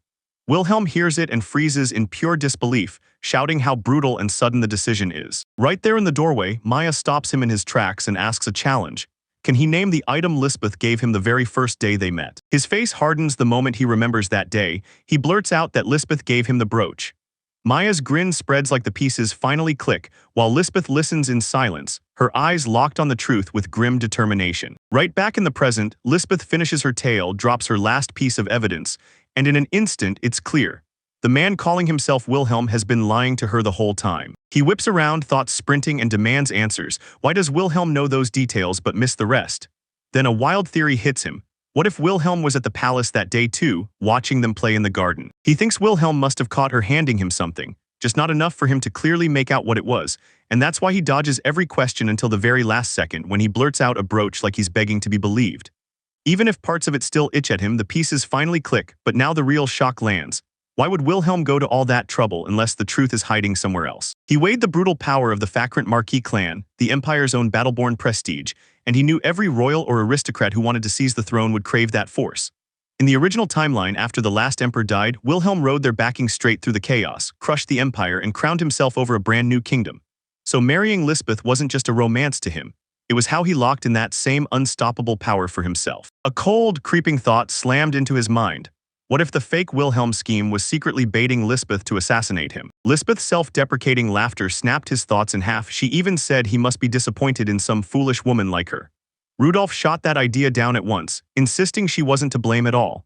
The real guilt sat on the man who used them, then crushed and trampled every memory they'd shared. They strode down the grand palace hall and he leaned in close, telling her to drop that man from her mind. Because today was her birthday party and nothing was going to ruin it. When they burst into the ballroom, every head snapped toward them in one wild wave, and the nobles' faces lit up with pure shock, like they couldn't believe what they were seeing. Whispers exploded through the crowd. Sure, everyone admired Lisbeth's beauty, but they couldn't stop asking why she'd show up with a monster like him, the Tyrant Prince. Standing side by side, Rudolph realized his engagement to Lisbeth still hadn't been made public. Lisbeth nodded and admitted she didn't know why, only that the emperor had ordered it. Then Rudolph flashed an excuse, saying he had to go greet the other guests. He stepped back, shutting it down because making more noise would only feed the rumors. At least for now, he'd stay a silent shadow watching everything from the wall. From way out in the distance, he stared as Lisbeth got swiftly surrounded by a handful of male nobles, and they wasted no time in starting up a heated conversation with her. The men crowded around her with needy smiles, but Lisbeth's face went cold. She snapped her gaze away like she couldn't stand the attention. As she stood there, ringed by the buzz of it all, the party kept rolling around her, cello and violin blazing through a lively tune that flooded the grand hall with pure elegance. Couples slipped onto the dance floor, gliding to the beat like they owned the night, hands locked tight as they waltzed under the stars. Rudolph watched him from the side and weighed the moment. He'd always stayed solo at these gatherings, but this was the first time he'd ever really locked in on a dance. Panic sprinted through his mind, because the only dances he knew came from village festivals from 300 years ago, and the modern instruments and tempo made it all useless. He braced for the worst, sure he'd have to cook up an excuse if someone asked him to dance. Right then, Lisbeth spun toward him, eyes full of sincerity, and pressed, "Aren't you going to invite me to dance?" He was totally rattled, stammering for an answer, and Lisbeth caught it right away, asking if he was scared since he'd never danced before. He could barely squeeze out a shaky confirmation, just a choking yes. Her face lit up with a soft smile. "Don't worry," she said, and offered to be his very first partner. Then she grabbed his hands, guided him forward, and coached him stand tall, feel the music, and match her rhythm. Their tryout was a total mess, clumsy, awkward, and loud enough to rake in scornful stares from the other guests, who whispered about the Tyrant Prince and his childish dance. And just as they kept moving, a noble woman stepped in on purpose, shoulder-checking Rudolph until he stumbled. Then she played the innocent, flashed a fake apology, and strutted off with a smirk. The whispers swelled into a monstrous chorus inside his head, jeering that he was a filthy pig who didn't deserve Lady Lisbeth. And his face froze in pure horror before he even realized what was tearing him up. Lisbeth just smiled and told him to try again. Her kindness only poured gasoline on his despair. He stared at her, imagining them dancing as shadows under his spotlight, and it crushed him. Could he really be with her like this? As he weighed their stations, it sank in like poison. She was a prized high-class flower, and he was nothing but a palace outcast, doomed to stay that way forever. His worst fears only grew louder when the crowd started whispering and Lisbeth's father stared him down from the marquee, watching coolly like the prince had no business dancing at all. He reels under the public's scorn, and his mind tumbles straight into darkness.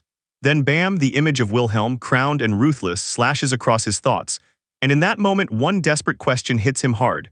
Should he quit this fight and just become emperor like he did in history? Lisbeth's soft voice snaps his dark spirals in half, telling him that when he dances, he's meant to meet his partner's eyes, not drown in his panic. And that one simple reminder shocks him right back into the moment. He stammers out an apology, cheeks burning but eyes locked in determination, and he vows to try again. Then he grabs her hand once more, stunned and ready all at once. With this new fire in him, he locks eyes with her and tells her straight up, Since she's always stared only at him, he can't look away now. Lisbeth freezes, stunned by how suddenly bold and intense he's become. Their eyes snapped shut on each other, and just like that their steps locked in, clean, perfect, and in sync, while the noble crowd gasped in shock, realizing they were finally dancing the right way. Marquis Fauquerance watched like a hawk, and he knew it. Rudolph the beginner had taken control, lining up their breathing with uncanny precision, an insanely hard move. They blow past the stunned crowd and glide across the floor.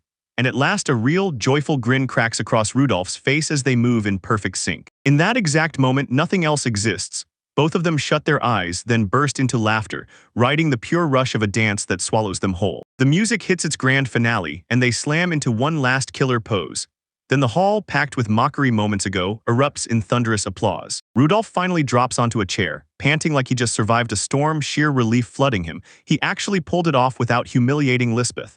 She glides over, grinning from ear to ear, praising him as a wonderful lid and swearing she never would have guessed it was his very first time. Then she leans in and offers to fetch him a drink. As she steps out, he freezes for a heartbeat, eyes distant, realizing the instruments and tempo changed, but the melody and rhythm hit the exact same groove as that village festival dance from his past life. The memory he swore was useless. Turns out it was the secret key that got him here. He dug up a memory from his past life. One blazing, joyful festival where Wilhelm threw himself into the dancing, right there among the commoners, while laughter and music cracked the air. It was just a small flash, but it was enough to keep him going. The memory crumbled away, and he slumped in the chair, finally letting out the deepest sigh of relief. His brief calm shattered, and determination slammed into him like thunder, because he knew he could pull it off. Even if the world had already written his death as the Dread Emperor, he swore he'd be the one to shatter that prophecy and redraw the ending. This future he dreamed up wasn't huge or flashy. It was tiny, warm, and joyful. A life where he could stay with Lisbeth forever. Standing shoulder to shoulder with Lisbeth, he sank into bright, hopeful dreams. Then a sharp voice sliced through the air. "Got a moment? I need to talk to you."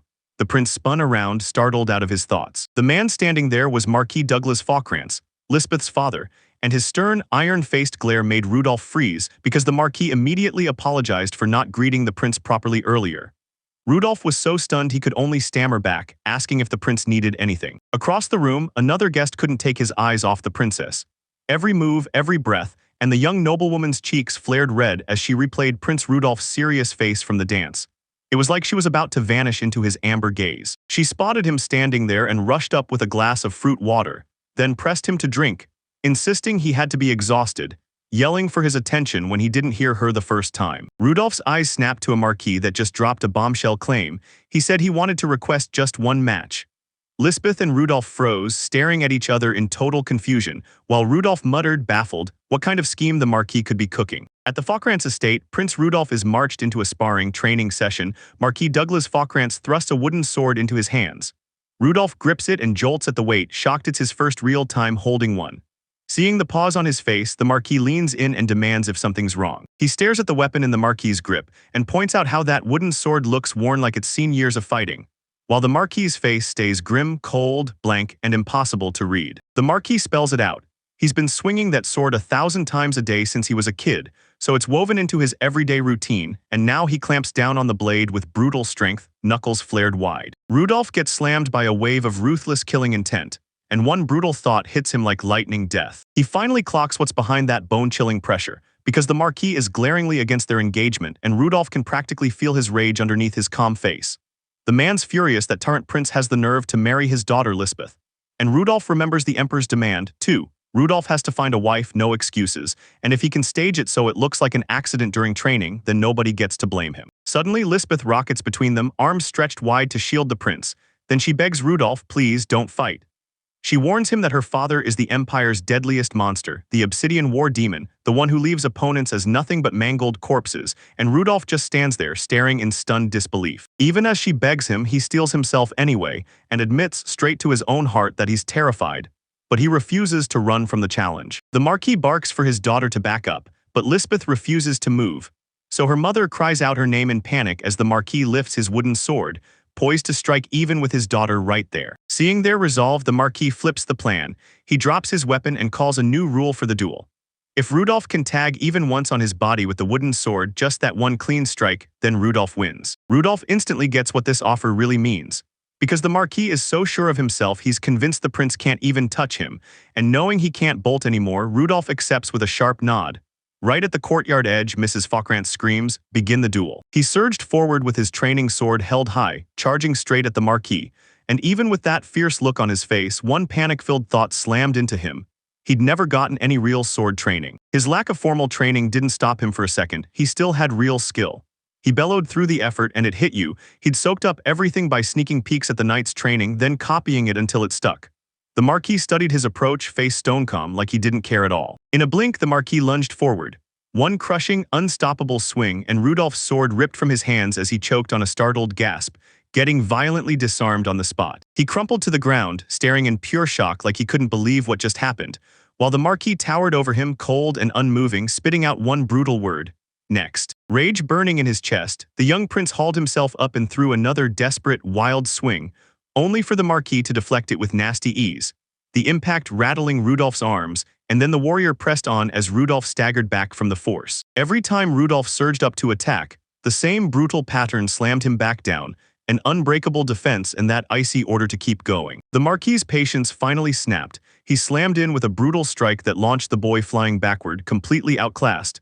And then everything just cut off with that trailing he. He slammed into the dirt, face down on his stomach, and the gap in their power was so massive it might as well have been fate. Then it hit him. He couldn't possibly win. Towering over him, the Marquis's shadowy face spelled out stern disappointment as it stared down at the defeated boy, then cut through the air with icy words. "Is that all you've got, Prince Rudolph?" The prince shoved himself upright, eyes snapping past the Marquis's boot. Then he spotted Lisbeth in the distance, clenching her hands with worried eyes. The Marquis's voice sliced through his fog, landing a brutal verdict. With his strength right now, he'd never be able to shield what mattered most to him. He fought to breathe on the ground as Lisbeth thrust her arm toward him, begging him to stop, while she turned to Marquis and pleaded, "Don't let Douglas interfere." Her voice cracked with pure desperation. Ignoring her screams, he slammed his wooden sword down like a brace and forced himself up onto his knees, face carved in grim resolve as the vow he swore to himself crashed back into his mind. He would resist his. His mind sprinted through the original book's timeline, screaming one thing: he'd be dead at 25.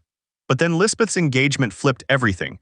Now the old fate was broken, replaced with something new, shaky, and totally unknown. A brutal truth slammed into him. Once he changed his destiny, death could strike him any second. And worse, Lisbeth stood right beside him, and her life was on the line too because of him. With that realization locking his resolve in place, he stared up at the towering Marquis and finally got it. So this brutal lesson was the whole point. The Marquis just stood there and watched, a spark of curiosity flashing in his eyes. He kept going, gasping hard, his voice tight but still crystal clear. Then he snapped at the Marquis, saying it was trying to break him to see if he had the power and guts to protect Lisbeth. Sweat and tears smeared across his dirt-streaked face, but his eyes blazed with defiance, and with every scrap of strength left, he swore he could still keep going. Driven by pure conviction, he screamed and hurled himself skyward, slamming his wooden sword down with a wild overhead swing. While up above, the Marquis just watched, calm as ever, already sure that an exhausted fighter's clearly telegraphed thrust was easy to dodge. But when that sword came crashing down, the Marquis' face snapped into pure shock, because a terrifying killing intent surged out of that boy like a storm, and the sheer pressure left him no choice but to grab the blade with his bare hand. The wooden sword slammed into his palm and shattered into splinters. His hand went numb, the Marquis stared straight at it, and the sight of his broken weapon left him frozen as disbelief burst out of his mouth. What? He stands stone, still as the wooden sword explodes into splinters across his hand, shards spraying through the air, and Rudolph, his last strike crushed, just gapes in stunned disbelief at the weapon now in pieces. A sharp crack of snapping wood rips through the training ground, and then, right after, it's pure panic as someone screams for the prince. Later that night, deep inside Fokrant's manor, the halls fall eerily silent. They've laid the prince to rest in a fancy, over-the-top room, right there to recover and bounce back after everything he just survived. Elsewhere in the house, Lisbeth barrels into her father's space, anguish and rage twisting her face as she snaps at him. Why hit so hard, and did he really have to go that far? The Marquis swivels toward her and his face doesn't budge an inch. Then he lays it out. With the prince holding that position, he had to corner him after the sparring match and test Rudolph for real to see if he was truly worthy of the trust of his beloved daughter. She snaps back with fire, defending the prince, insisting his swordplay and strength scream beginner only because nobody ever taught him right, not because he didn't try. The Marquis nods, then flips the whole focus to what she's got to prove, right in the evidence in his hand. He lifts the splintered wooden sword like proof, and the truth hits him hard right there in his eyes. He shuts down the excuse that the blade just snapped from sheer durability. No, this wasn't a random failure, it was planned. His Highness had gone for this exact ending on purpose. His thoughts snap back to the duel, and the prince's random punches start playing in his head like a warning, because now he realizes he wasn't guessing at all. He was being herded to block every hit at the exact same spot on his hand, stacking all that impact in one place. This was a desperate gamble. He threw a calculated risk on whether all that built-up stress would finally break the weapon. Lisbeth freezes in stunned silence as the Marquis's face hardens. He then declares that whether the boy's trick works isn't the real point. He keeps talking to a baffled Lisbeth, making it crystal clear what Prince Rudolph actually proved. This wasn't just spotting the old wooden sword's weakness, or finding an opening when the gap in skill looked absolutely hopeless. He wears an intense grin and declares, like only a true hunter would, that His Highness is a diamond in the rough, built to shine once he gives him the right polish, and the truth hits him hard. It's been ages since he last felt the real thrill of battle. At that exact moment in his chambers, Prince Rudolph jolts awake, murmuring under his breath as he drifts back toward consciousness. His eyes jerk open, and there's Lisbeth face right in front of him, so close he can barely breathe, yet somehow he's groggy enough to recognize her as she blurts out his title with pure, relieved joy. He tries to push himself up, but Charping snaps him with a painful jolt. He yelps. Lisbeth barrels in fast, grips him steady, and begs him to stay still for now. As he sinks back, a jolt shoots through him. His head lands right in her lap. The sudden closeness of it, from his new fiancée no less, scrambles his nerves, and he can't stop panicking, wondering if this kind of lap-sitting is actually normal for aristocrats in this era. She's blushing hard too, but she fights through it, clenching a fist and telling herself she won't push things. The thought of her scary father catching them like this hits her like a punch, and panic floods her. After that tense silence, he lifts his eyes to her and the panic starts to fade from his chest. Then the duel flashes back in his mind, and he blurts out, "So what happened with the match?" He has to know if he finally earned her father's approval. The answer to his question is being delivered in the hallway nearby, and the Marquis leans in to tell Lisbeth that the prince's pressure and battle instincts are seriously impressive. While he can't help feeling bad for the kid, wondering what kind of treatment he's gotten inside the palace, and ending it with a sly smirk, he's done just sitting back and watching. She whirls around and storms off, saying this is all about his precious daughter and his brand new son. As he climbs the stairs, he snaps at Lisbeth, "Stay by Prince Rudd, keep to his side, don't move." She leans over his bedside and whispers the news he'd been praying for. He's won, and her father has officially given him the stamp of approval. Rudolph sinks back into his pillows, letting her words hit, and a calm, quiet joy settles over him. Her formal report melts into something softer and more personal, and a shy blush crawls across her cheeks. Then she looks down at him, praises his efforts, and tells him he did well, clearly throwing him off. He finally lifts his gaze and answers with a simple, heartfelt thank you. The words lingered between them, and for a breath the whole room fell silent, just two people sharing the same sudden, quiet truth. Elsewhere on the estate, a scream of raw frustration tore through the night under the full moon, and it had Maya clenching her fists, shaking with agitation. Her outburst crushes from raw disappointment. She's furious at herself for missing Lisbeth's birthday party, especially since the prince himself trusted her to deliver the gift, and she'd been dying to see the look on his face when he finally hands it over. She relives the thrill of that gift, a breathtaking aquamarine ring, and watches the other maids gush over it, swearing it's perfect for their young lady. Maya can barely hold in her excitement, and pure gratitude swells in her chest. Back in the prince's chambers, the chair by his bed is empty now, and Rudolph can't sleep. His thoughts churn with a quiet apology to Maya, because he knows he can't give her what she wants, not yet. Just as his mind starts to drift, a soft touch snaps him back. Lisbeth is right there, brushing his hair with gentle fingers. Calm so deep it feels unreal floods his chest, and he finds himself wishing he could stay in this quiet moment a little longer. 2 weeks have flown since Lisbeth's wild birthday, and now, in a peaceful palace garden, Prince Rudolph sits with her at a tiny table, eyes searching, wondering how she really feels about the gift he gave her. As Lisbeth gazes, eyes well up, she blurts out her answer, tears spilling, joy exploding, when she slips that gorgeous ring onto her finger and he's completely stunned. She gushes her gratitude, swearing she'll treasure it forever, while Maya stands nearby, staring in awe, insisting that only an insanely talented maid could have picked something this stunning. Rudolph blurts out an apology, insisting he only wanted to hand it to her on her real birthday, but the timing slipped. Lisbeth waves it off fast, saying it's pointless after everything that blew up that day.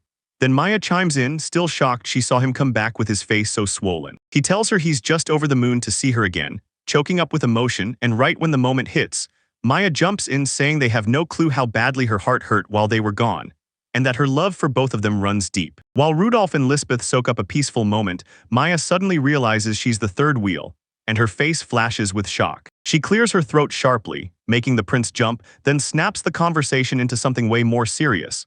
She leans in and asks Rudolph what he's planning to do from here on out. Before he can get a word out, Rudolph whips his eyes around the gazebo, hunting for trouble, and Maya steadies him, telling him there's nobody listening, no eavesdroppers in sight. He swallows her assessment, then a razor-sharp plan clicks into place. He wants his enemies eavesdropping, so he openly declares he'll team up with someone from the royal family. His declaration makes Lisbeth snap her head up. Then he lays out his plan to march toward one of his 3 older brothers. In the Empire, everything is shaped by just 3 men. Frederick, the first prince, stands on unstoppable power, backed by diplomacy, money, and the central nobility. Oscar, the second prince and the second queen's son, rallies the martial nobles and becomes a force to be reckoned with the moment war hits. And then there's Robin, the third prince, locked in an engagement with the daughter of a heavyweight house guarding the western border and the trade routes everyone depends on. Prince Rudolph laid out the whole political mess for Lisbeth. Because his 3 older brothers weren't just dreaming of the throne, they were hunting it, and the key to all of it was the Tyrant family, the only force in the entire empire with real military power. He stared at how fast his life turned around. Until now he was powerless, but once he got engaged to Lisbeth, he became a major player in the succession fight, and now every move he made could flip the balance of power in seconds. Lisbeth instantly felt how serious this was, because for the 3 princes, teaming up with him is the fastest road to the throne. Maya, though, hit a different nerve, straight up asking if Rudolph would use this new power to climb higher inside the imperial palace for himself. Rudolph leaned back like the whole idea was ridiculous, waved it off completely, and declared he wanted nothing. No throne, no power, not even a title. His real plan was to team up with someone who'd keep him safe and make it crystal clear to everyone that he had 0 ambitions. Lisbeth's face snapped into understanding, so that's why he'd been so on edge about spies earlier. Rudolph nodded and confirmed it. If any spy sent from his brothers happened to catch their talk, they'd go back and tell everyone he wasn't a threat, then anyone curious would feel free to come for him. Maya finished the thought and then cut in fast. Since nobody was listening right then, she took it on herself to make sure the message actually landed. With a confident grin, she snapped up the task and bragged that stirring rumors was her bread and butter. Then Rudolph turned back to Lisbeth, groveling for tossing her family's name into his little schemes. Lisbeth waved it off because the way he talked made it painfully clear he didn't care about the throne at all. So if that was really true, she fired a straight question at him. What were his plans for the future? He admitted that the plan he cooked up the moment he recovered from the poisoning was dead simple. No throne, no royal crown, just a tiny slice of countryside land where he could finally live in peace. Lisbeth clocked the change in his voice and pressed him. So did his feelings shift now? And he confirmed that he told me that even a quiet country life wasn't an option anymore. People either wanted to ride his position for their own benefits or they'd try to murder him out of pure fear. As he spoke, Lisbeth's eyes snapped wide with a huge realization. His goals had shifted because now he had someone he felt he had to protect. As Lisbeth snapped into a new realization, Prince Rudolph's chest burned with one relentless desire. He didn't crave power for glory. He wanted it to shield the people he loved and give himself the strength to face any threat head-on. His quiet intensity didn't slip past anyone. Maya clocked it right away and told Lisbeth that the path he chose was brutal, no question, and Lisbeth only gave a soft little chuckle. She locked eyes with the prince and brushed off his earlier doubts as nothing but a foolish question. Then she told him, straight from the truth in her gaze, that she saw the same unshakable heart and iron resolve he had shown that day. With pure, steady confidence, she promised him he'd get through this for sure, and that everything would be okay. Elsewhere in the Zodiac Palace's grand halls, the fate of the young prince was already being decided behind closed doors. In the throne room, Marquis Douglas Fawkrantz dropped to his knees before the emperor, pouring out his thanks for the audience. While the emperor, towering down from his seat, waved off the formalities and demanded to know why he'd come. He started spilling the truth. His visit was for Prince Rudolph and his daughter Lisbeth. The Marquis caught the key detail. Because they were both 14, they'd be heading to the Imperial Academy together next year. Then he made a formal request, straight up, because he wanted Prince Rudolph to come stay at the Fawkrantz family residence and finally build a real bond between them. He hammered his point, insisting that if the prince was getting mistreated inside the imperial palace, the Fawkrantz family could step in and guard him, and then he drove it home with the real kicker. A whole year would be plenty of time to train the boy properly. The emperor sat there, staring ahead, face impossible to read as he weighed the offer. After a breathless pause, the emperor slammed his hand down, his voice shaking the room as he cut the situation off. He wouldn't allow it. The Marquis snapped back, demanding to know why, but the emperor answered with iron certainty. Rudolph was still a prince of the Baltic Empire, and he couldn't be forced to live as a mere guest in a vassal's house. The emperor's official answer cracked open like a lock, and his real motive spilled out. Lose his beloved son and Beatrice would be shattered. That was the fear driving him. The Marquis stayed on his knees, fuming, realizing the Emperor wasn't thinking about duty at all. He was thinking about that fox woman, and she'd never, ever approve. Marquis Fockrant stayed kneeling and fired off a bold alternative. He understood exactly where the Emperor stood, and he begged that his daughter, Lisbeth, be allowed to stick by Prince Rudolph's side, with just a few of her attendants permitted inside the imperial palace. The Emperor weighed this fresh plea in silence, and it stung him to hand Lisbeth over to the palace. But he couldn't afford to doom Prince Rudolph, the man who was about to marry into the family as his son-in-law. Just as he was about to give in, the Marquis stepped up with fresh fire, swearing Lisbeth was made of steel and wouldn't be rattled. If he wanted to train the prince, the Marquis said, he could just come to the palace every single day.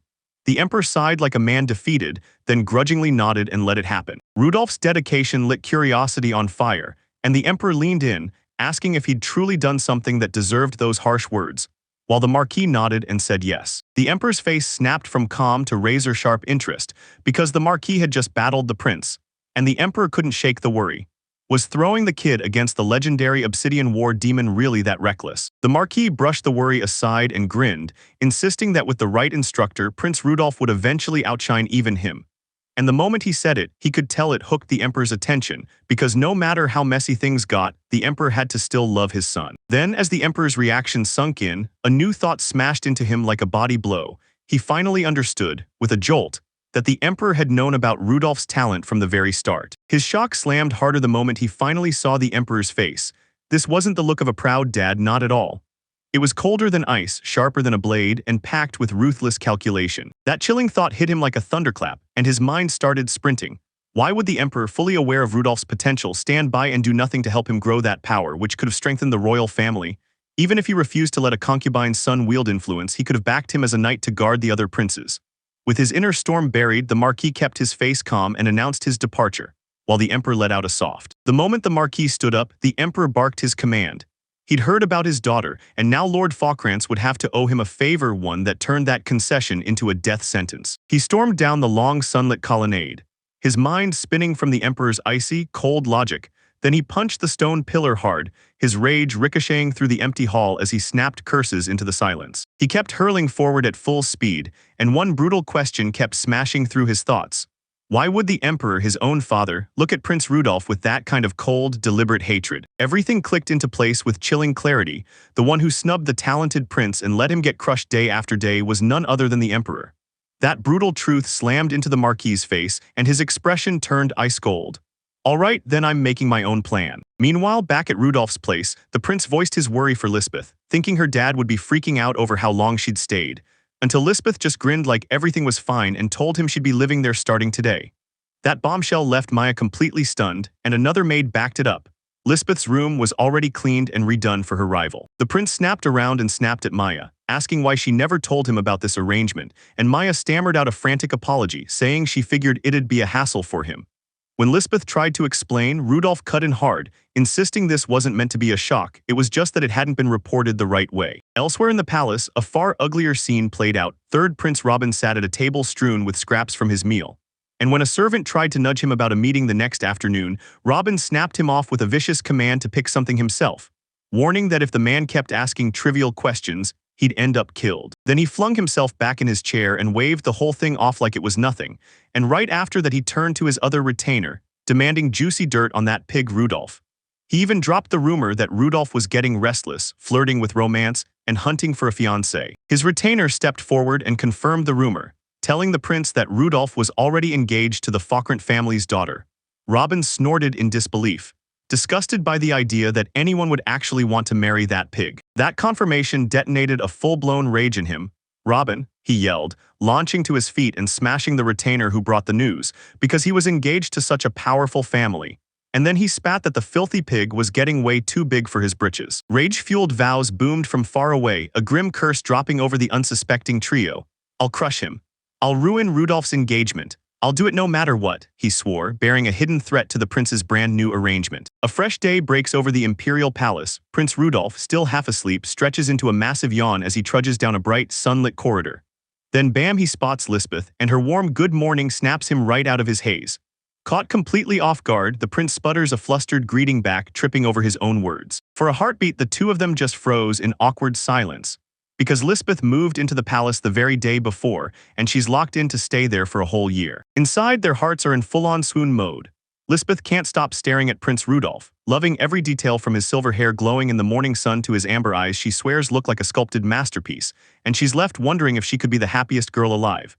Then Rudolph's just as gone, thinking Lisbeth is pure beauty. Her black hair and pale skin feel like living art, and he's convinced he must be the happiest person in the world. Those mutual crushing feelings hit them way too hard this early, so both of them snap with a silent, internal scream, like they can't believe what they're feeling. Later, over breakfast, one lone scrap of carrot sits abandoned on an otherwise spotless plate. Maya spots the leftover veggies right away and blurts to Prince Rudolph, "So you're leaving your carrots again?" Caught red-handed, he scrambles to explain, like, "Come on, isn't it harmless to toss out just one or two?" She snaps at him, warning that if he keeps eating wrong and leaving food behind, he'll never get big or strong.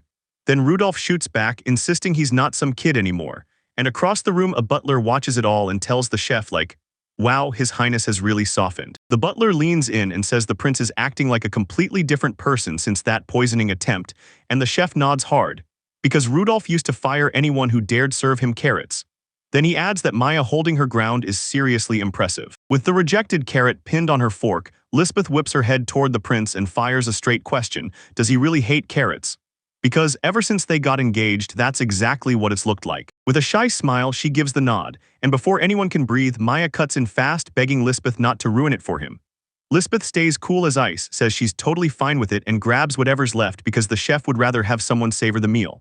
Those kind words light up the chef's face while Maya just stares, completely blown away. He's done eating, and with one sharp slam of his fist on the table, the whole place jumps, nearby staff scatter in shock. Maya yelps and flinches, and the butler and chef just stare back, eyes wide with stunned disbelief. The shock melts into pure amazement. Maya gasps that it's a miracle Prince Rudolph ate a carrot, while Lisbeth just flashes a warm, pleased smile, and the butler bursts into applause, praising her victory. Pride lights up Rudolph as he flashes a confident pose, and Maya leans over to the other maid, telling her that with Lisbeth as his fiancée, His Highness is going to be just fine. Elsewhere, the chef bursts with relief to the butler, practically thanking his lucky stars he wasn't fired. Because with Maya's fresh downsizing, almost half the staff got cut for anyone with even the slightest bad blood toward the prince. Later, inside the Grand Sunla Hall, Rudolph's voice booms out, calling for Lisbeth and demanding her attention. He strides up, lets out a shaky breath, and asks if she'd join him for a walk to a place he can't wait to show her.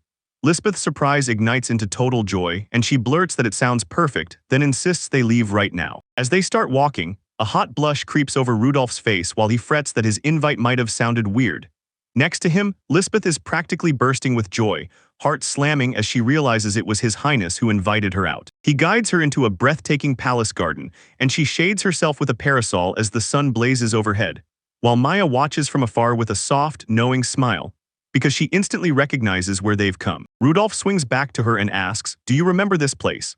Tears start to spill as she nods, yes, and Lisbeth tells him it was right here 9 years ago that she first met him, and the garden hasn't changed a single thing. That memory lingers in the air, quiet and sun-kissed, like the exact moment it all started on a peaceful path beneath the trees. Her thoughts yank back 9 years, to a day when young Prince Rudolph, buzzing with life, grabbed her hand and dragged her through a sea of blooming flowers. He dropped to one knee in the sunlit garden, weaving a crown of white blossoms with careful hands while she watched, and with a quiet grace, he held a single flower of his own. The simple gift burst into radiant smiles on both their faces, and for one shining moment, they shared pure joy. Back in the present, Rudolph pushes the plan forward and says they should head back. Maya better have the tea ready.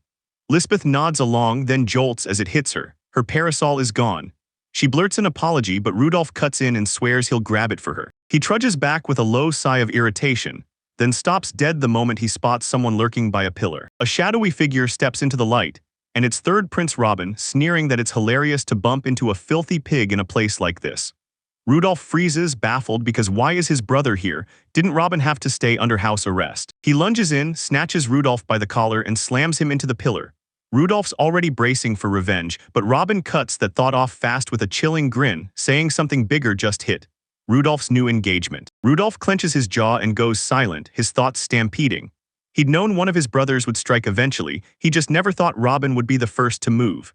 And when Rudolph pieces it together, he realizes Robin's playing a bigger game, getting an alliance with the Falkren's house, all while promising to stop his violent provocations. His brother's face twists into a shadowy, predatory grin as he lays it all out, sharp and simple. Give her to me, she's your fiancé. Rudolph, totally thrown off, blurted out that Robin already has a fiancé, so is he cheating right before the wedding? Robin just snorted at his naive question, saying royalty aren't strangers to concubines, then hit Rudolph with a brutal truth.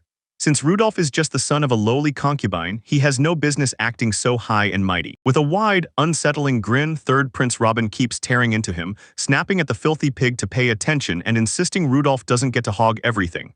Then he lays it all out. What he's taking includes Rudolph's fiancée because she's his, and he won't let it happen any other way. Rudolph locks eyes and disgust twists his face in real time, because this monster isn't just some stranger, it's Robin, the so-called third prince, and the truth is way uglier than he ever imagined.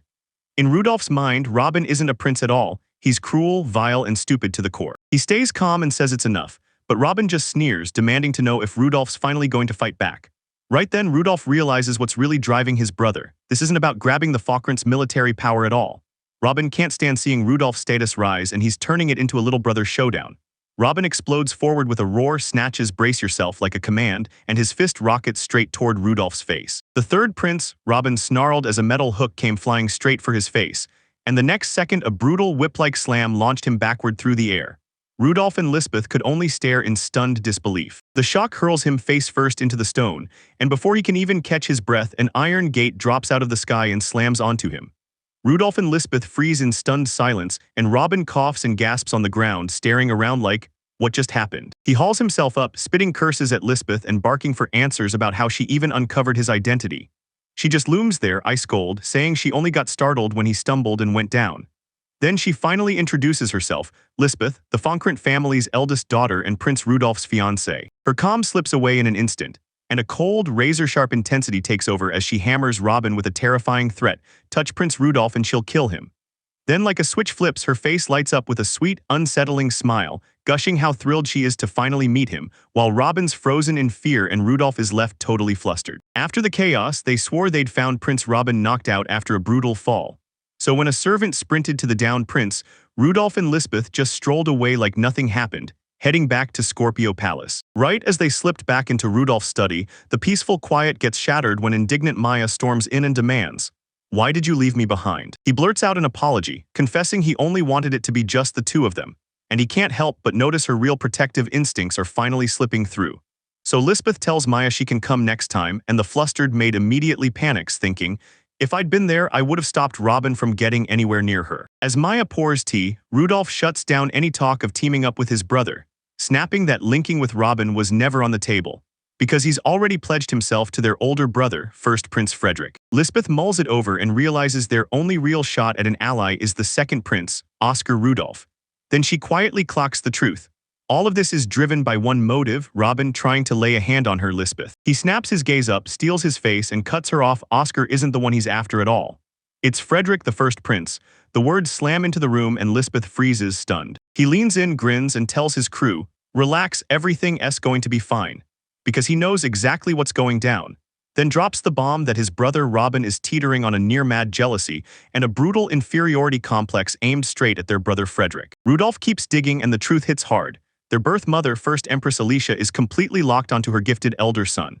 Frederick is just better at everything, pure brilliance, non-stop talent, and charisma that swallows the room, so in her eyes, Robin has zero chance. That's why Robin's emotions are hanging by a thread, and the only way he can stand steady is if he has someone beneath him to focus on. Then he throws a question at Lisbeth and Maya, and their faces snap from calm to pure shock. What happens when a guy like him, the so-called filthy pig, teams up with Frederick? The thought alone would shred Robin's fragile pride because he'd finally lose the one person he'd always told himself was beneath him. Rudolph shoots back with total confidence. Robin would never stand below him, so she'd flip and turn on Frederick the moment it counts. Maya can only gasp and whisper, amazed at the ruthless, mind-bending chess match unfolding in the shadows. Lisbeth voices her doubts and fires back, asking if Frederick really thinks this will go off without a hitch, and if Frederick should get more out of ordering his own brother than joining up with the fourth prince. She then cuts to the truth, pointing out that Frederick's real target is Lord Falkrant, the man who's backing Rudolph. And she keeps pressing, demanding to know how he can be so sure. He takes a sip from his cup and drops the one key truth. Brother Frederick has zero military power. And when the heat hits, he flinches like the drink burned him. He breaks it all down, drawing on what he knows from that huge historical epic. Frederick's got the central government locked down with raw political force, but second Prince Oscar commands the military nobles like they're his lifeline. In the original timeline, the fight for the throne drags on until Rudolph kills them both, so Frederick can't waste a second. If he wants a rock-solid base and a way to cut Oscar down, he has to beg for Lord Falkrance's unmatched military power. Lisbeth stares at this insanely detailed impression analysis, and speech just evaporates from her, her face stuck between jaw-drop awe and straight-up astonishment. Maya fires right back, yelling that he broke down both sides so deeply it's like he witnessed everything himself, while Rudolph's nerves instantly spike because he knows he can't possibly admit the terrifying truth. He actually sees the future. He cleared his throat and wrapped up the briefing, already knowing he'd bide his time until brother Frederick made the first move. Then he spun to Lisbeth with a fresh worry on his mind, while Maya nodded, confirming she'd got the plan. He thanks Lisbeth for saving him, and she blushes hard, begging him not to pull another reckless stunt like that again. Then, with trembling grit, she swears she'll get stronger too. Right when he's about to talk, Maya barges into the room, cheeks blazing, and cuts him off, saying he has nothing to fear because she's been training hard, determined to protect him. Even with all the reassurances, that creepy, uneasy feeling won't budge. It hangs in the air like a warning, screaming that something bad is seconds away. Night crashes over the grand estate, and its towering spires turn to shadows as stars spark across the sky. Inside its towering walls, an endless, lavish hallway sits dead quiet, moonlight spilling through the windows and swallowing everything in stillness. The calm gets ripped apart the moment his eyes snap open, wide, sweat-soaked, and burning with pure fury. Third Prince Robin creeps down the empty corridor, wrapped in shadow, and you can feel his grim mission closing in with every step. He slams to a door, shoves in the key, and rage sparks in his head unforgivable. Not only that Rudolph bastard, but even his own fiancée dares to humiliate him. He swings the door open and spits, a filthy pig clinging to her, what a waste, because whatever belongs to Rudolph is his. Inside, Lisbeth lies asleep and exposed, while Robin looms over her with a cold, low threat, promising he'll show her who really runs this place. In a dimly lit chamber, Lisbeth sprawls on a massive bed, and a man with slick-back hair looms over her like a shadow, yet even in sleep one sharp thought keeps crashing through her mind. Rudolph did this, and she's not letting it slide. When a hand reaches for her sleeping form, her vow hardens into chilling steel. She swears she'll tear apart everything he loves. But she wasn't asleep. Then, in a split second, her eyes snap wide with fury, and before he can even react, she springs off the bed and smashes into him with brutal force, ripping blood from his mouth. The attack never lets up. One brutal, lightning-fast high kick slams him right in the jaw, and he rockets backward through the air, crashing across the room. Her face stays icy and locked in, and when she looks down, she spots a tiny puncture on her arm. Then, with steady fingers, she carefully pinches out the little sharp thing still stuck in her skin. The moment Salem's unseen attack hits, the room explodes into chaos. Blades flash and blur, but Lisbeth refuses to budge, spinning through a storm of defense and snapping every single strike aside. Seconds later, the first attacker gets dropped and pinned, his face puffed up grotesquely, bruised to hell from the absolute fury of her counterattack. The aftermath spills out in a lavish drawing room. Prince Rudolph stands steady beside Lisbeth as Maya hovers nearby, watching every second. Behind them, the defeated assailants sit bound and kneeling.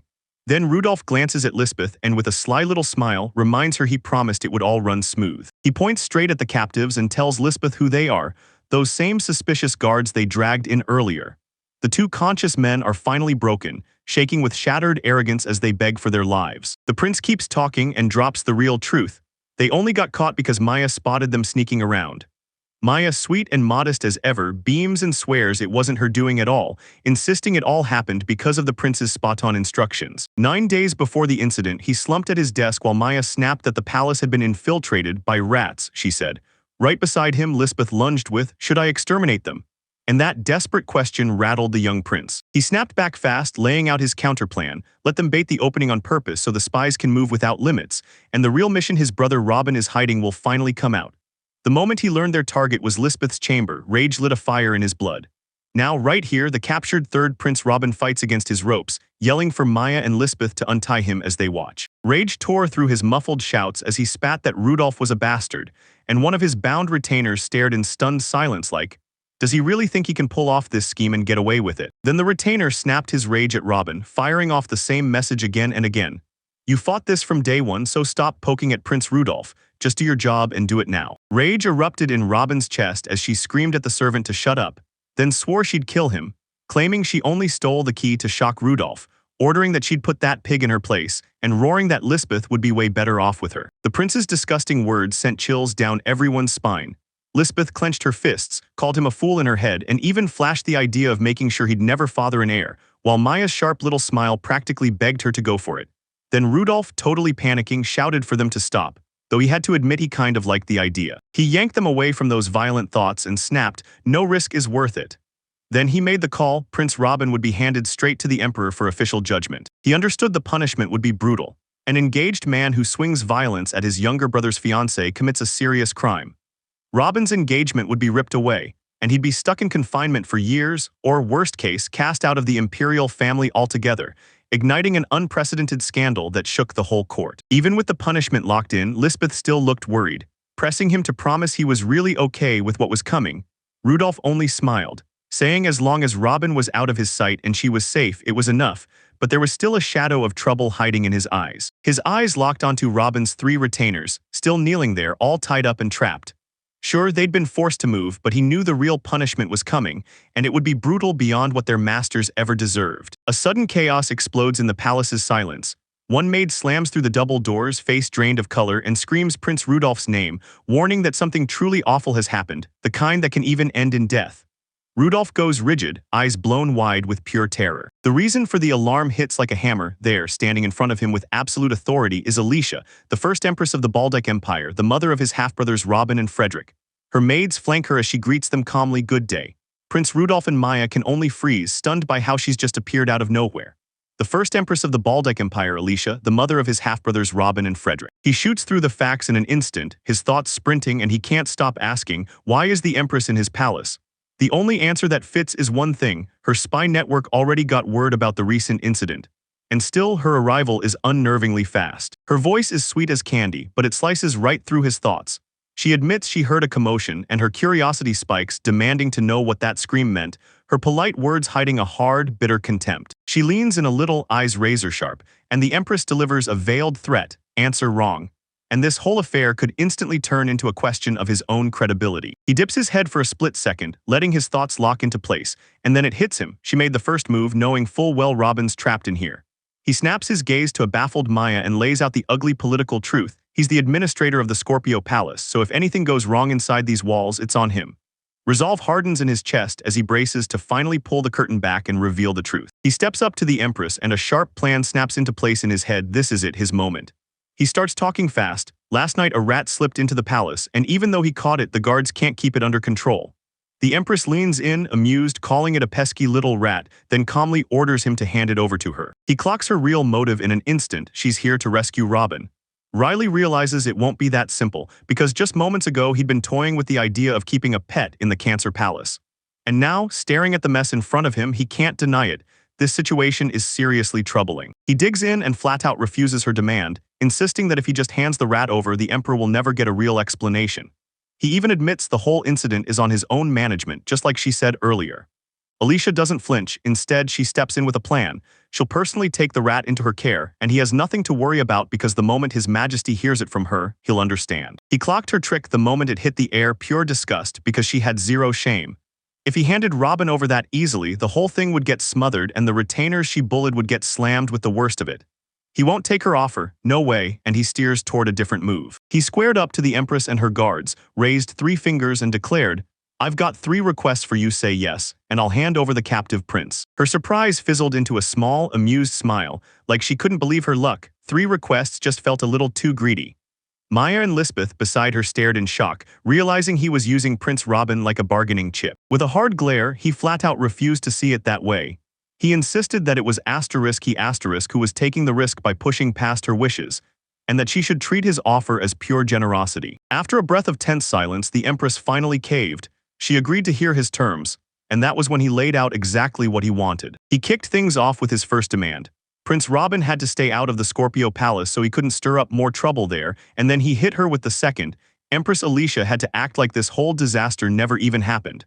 The Empress agreed to the first, but Rudolph made it crystal clear that the second meant pretending nothing had shifted from the day before. The message was crystal clear.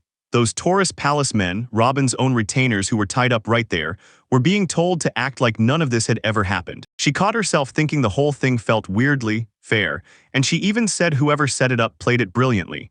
The Empress agreed that killing people just for serving Robin would be a horrible mess, and Rudolph just offered a simple thank you. Once both conditions were cleared, she pressed him about his last request, hoping it would pay off for both sides just like the first 2, And deep down, she knew letting Robin's retainers slide meant fewer fights, which was a win for her too. His whole vibe flipped in an instant, like a shadow slammed across his face, then a sly smirk slipped in. He wasted no time telling Empress Alicia something she already knew: he didn't belong in the palace. He kept talking, saying it was no shock people hated him, his kind could never be truly welcomed. Then he told the story. His mother was just the emperor's concubine, and she'd never dared ask for an inheritance for their illegitimate child, like demanding a priceless jewel. Prince Rudolph stared straight at Empress Alicia and apologized for taking the long way around. But she didn't blink. She cut right to it, demanding to know what he was really trying to say and whether he was just pushing for better treatment. He makes it crystal clear this wasn't his plan, begs her to stop worrying, and tells Lisbeth he understands his place. Because once he truly just wanted a quiet life far from the throne's weight until that one turning point. He presses on, saying his engagement to Lisbeth has basically locked in Marquis Falkrance's backing, and now he wants to use that power to finally reach out to his estranged brother, mend what's broken, draw them closer. And that, he insists, is the real reason behind his third request. With his purpose laid out like a flare in the dark, he declares his ultimate goal, an alliance with Frederick, and orders her to mediate between them. Then he turns and strides off down the grand corridor. Alicia watches him disappear, thinking she came to deal with a rat, only to get hit with a request this bold straight from the prince. A quiet, intrigued smile flickers across her lips. She declares her choice and says she'll give in to every single one of his requests straight up. Rudolph shoots off a polite thank you, but inside he snickers at the idea that Isekai'D Frederick could ever show real kindness. Then the Empress insists Frederick will be thrilled, claiming he's always worried about Rudolph. Then he leans in and asks if he can hand the rat problem to her completely, and he starts to leave, until Alicia snaps, "Hold on, I've got one question for you." She asks what he thinks about his mother, and Rudolph answers on the spot, cold as ice, saying he feels nothing for her, just like she's herself and he's himself. Then he turns and walks away, leaving the Empress stunned into silence. Later, the door to Rudolph's room gets smashed open, and Maya bursts into the doorway, screaming for her mother and yelling that Rudolph has been plotting so hard the whole room, including Rudolph and Lisbeth, jolts in shock, and even Maya can't believe what just happened. Maya's explosive outburst hangs in the air, and Rudolph and Lisbeth spin back toward her, stunned, their faces screaming pure confusion. The camera sweeps into a sunlit palace courtyard where two fighters clash sword to sword with brutal intensity, and then it pulls back to reveal a towering, stately tower, quiet, but screaming that big ambitions have already been set loose inside. In a brutal sword lesson, Marquis Falkrance whips away Prince Rudolph's strike, then coldly points out the bad luck hanging over the young prince's head, and Rudolph, fighting for every last ounce of strength, can only choke out a breathless yeah. With their blades still locked in a brutal standoff, the young prince snaps a question, "Where's Empress Alicia?" The Marquis flashes the answer. She's already sent his brother, Prince Robin, straight to the academy dormitory. With one thunderous swing, the Marquis smashes Rudolph's wooden practice sword to splinters, snapping that his strike is still too merciful, leaving the prince staring, wide-eyed in stunned silence as the weapon breaks. Rudolph's soaring practice now means nothing. He slumps defeated on the ground as the Marquis calls the session off for the day, and the prince meekly takes it. Ever since Lisbeth showed up, this training turned into a brand new routine. Marquis Falkrance himself has been drilling the prince in swordsmanship. And for Rudolph, it's pure heaven, because he's finally building the strength to protect Lisbeth with his own hands. Even with that resolve burning in him, when Rudolph takes a breather with the Marquis and Lisbeth, guilt crashes in, because he knows the Marquis has been wasting time on someone as weak as he is.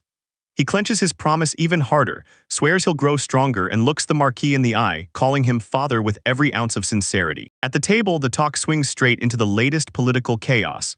Maya insists that when Empress Alicia herself showed up, surrendering Lord Robin was the only move, and Lisbeth backs her up, saying war would have erupted for sure if they hadn't made those concessions. He slips in with his head bowed, drowning in shame, and when Rudolph speaks up, he tells them he already knows. They don't have to drag his impossible choice back into the light. It's the Marquis's voice that shatters the heavy silence, and Lisbeth jolts in surprise, because he says straight up that he doesn't care if Rudolph uses his name as leverage in the negotiations, then adds that he saw just how fiercely the prince trained and knew it wasn't just for show, but for something bigger. He keeps talking, and that hard, stern face instantly crumbles into a booming, joyful laugh, because the Marquis makes it clear. He's not mad at all, he's thrilled at how fast His Highness is improving. Rudolph just freezes, completely stunned by the truth. Rudolph slid into his seat across from Marquis Falkrance, and before the air could settle, the Marquis threw a straight-up question at him. He'd heard the prince didn't want the throne at all, even though he had the right of succession. Rudolph blinked hard, then admitted it was true. Yes. He doubled down on his answer, swearing the Marquis's info was spot on. while the prince snapped back, saying he wanted nothing to do with the throne, or more precisely, he wanted nothing to do with the imperial family at all. This submission crushed him. He kept thinking, my only value is that I'm tied to the imperial line, that's it. He figured the Marquis had to be chasing some benefit in his royal blood, but the pressure got to him and he quietly begged for forgiveness. The Marquis gave a soft chuckle at that, like it thrilled him, and his face melted into a smile as he got ready to drop a secret the prince might never have even heard. Rudolph just stared, completely lost. He kept going, saying the Fakrant house had no heir in it, except for his daughter Lisbeth. Then the Marquis admitted they'd been thinking about adopting from a branch family the moment they set up Lisbeth's engagement to the prince, and after that he stopped cold, stared Rudolph down and demanded one condition, if you're willing. The Marquis cut straight to the heart of it, asking Rudolph outright if he'd join the Fakrant family as their adopted son-in-law, and the prince went still, hands clenched on the table's edge, staring in total shock. That offer hit him like a wrecking ball, then it clicked. If he married into the Marquis household, he'd be yanked out of his imperial status for good. Even with that jaw-dropping chance dangling right in front of him, he froze, wondering if he was even allowed to touch it, convinced he was nothing but a weak nobody with nothing worth giving.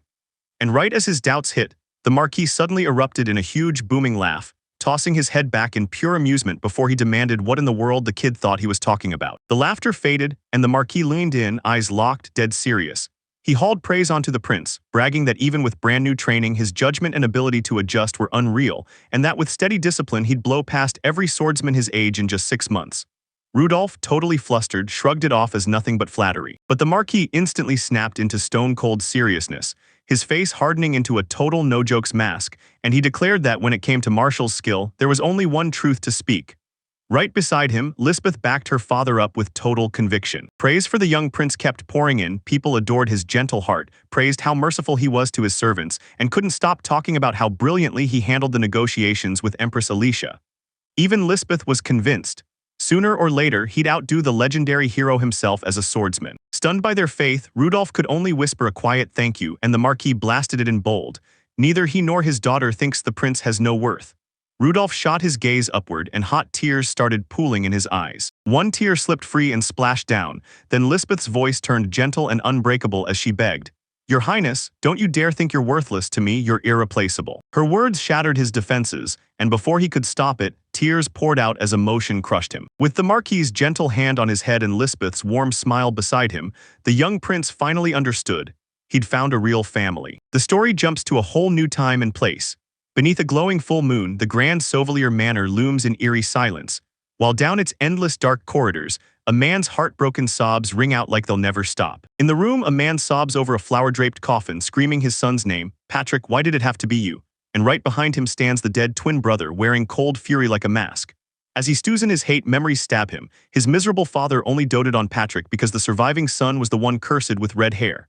Now venom burns in his thoughts, he'll inherit the Sauvelier house, and he can't stop wishing Wilhelm had died instead. A brutal explosion erupts, and an axe blade crashes through the grieving father's skull, cutting off his cries in a sudden spray of blood. The red-haired son looms over the fallen body, cackling like a lunatic, swearing he'll succeed no matter what, aiming to become the hero whose name gets carved into history.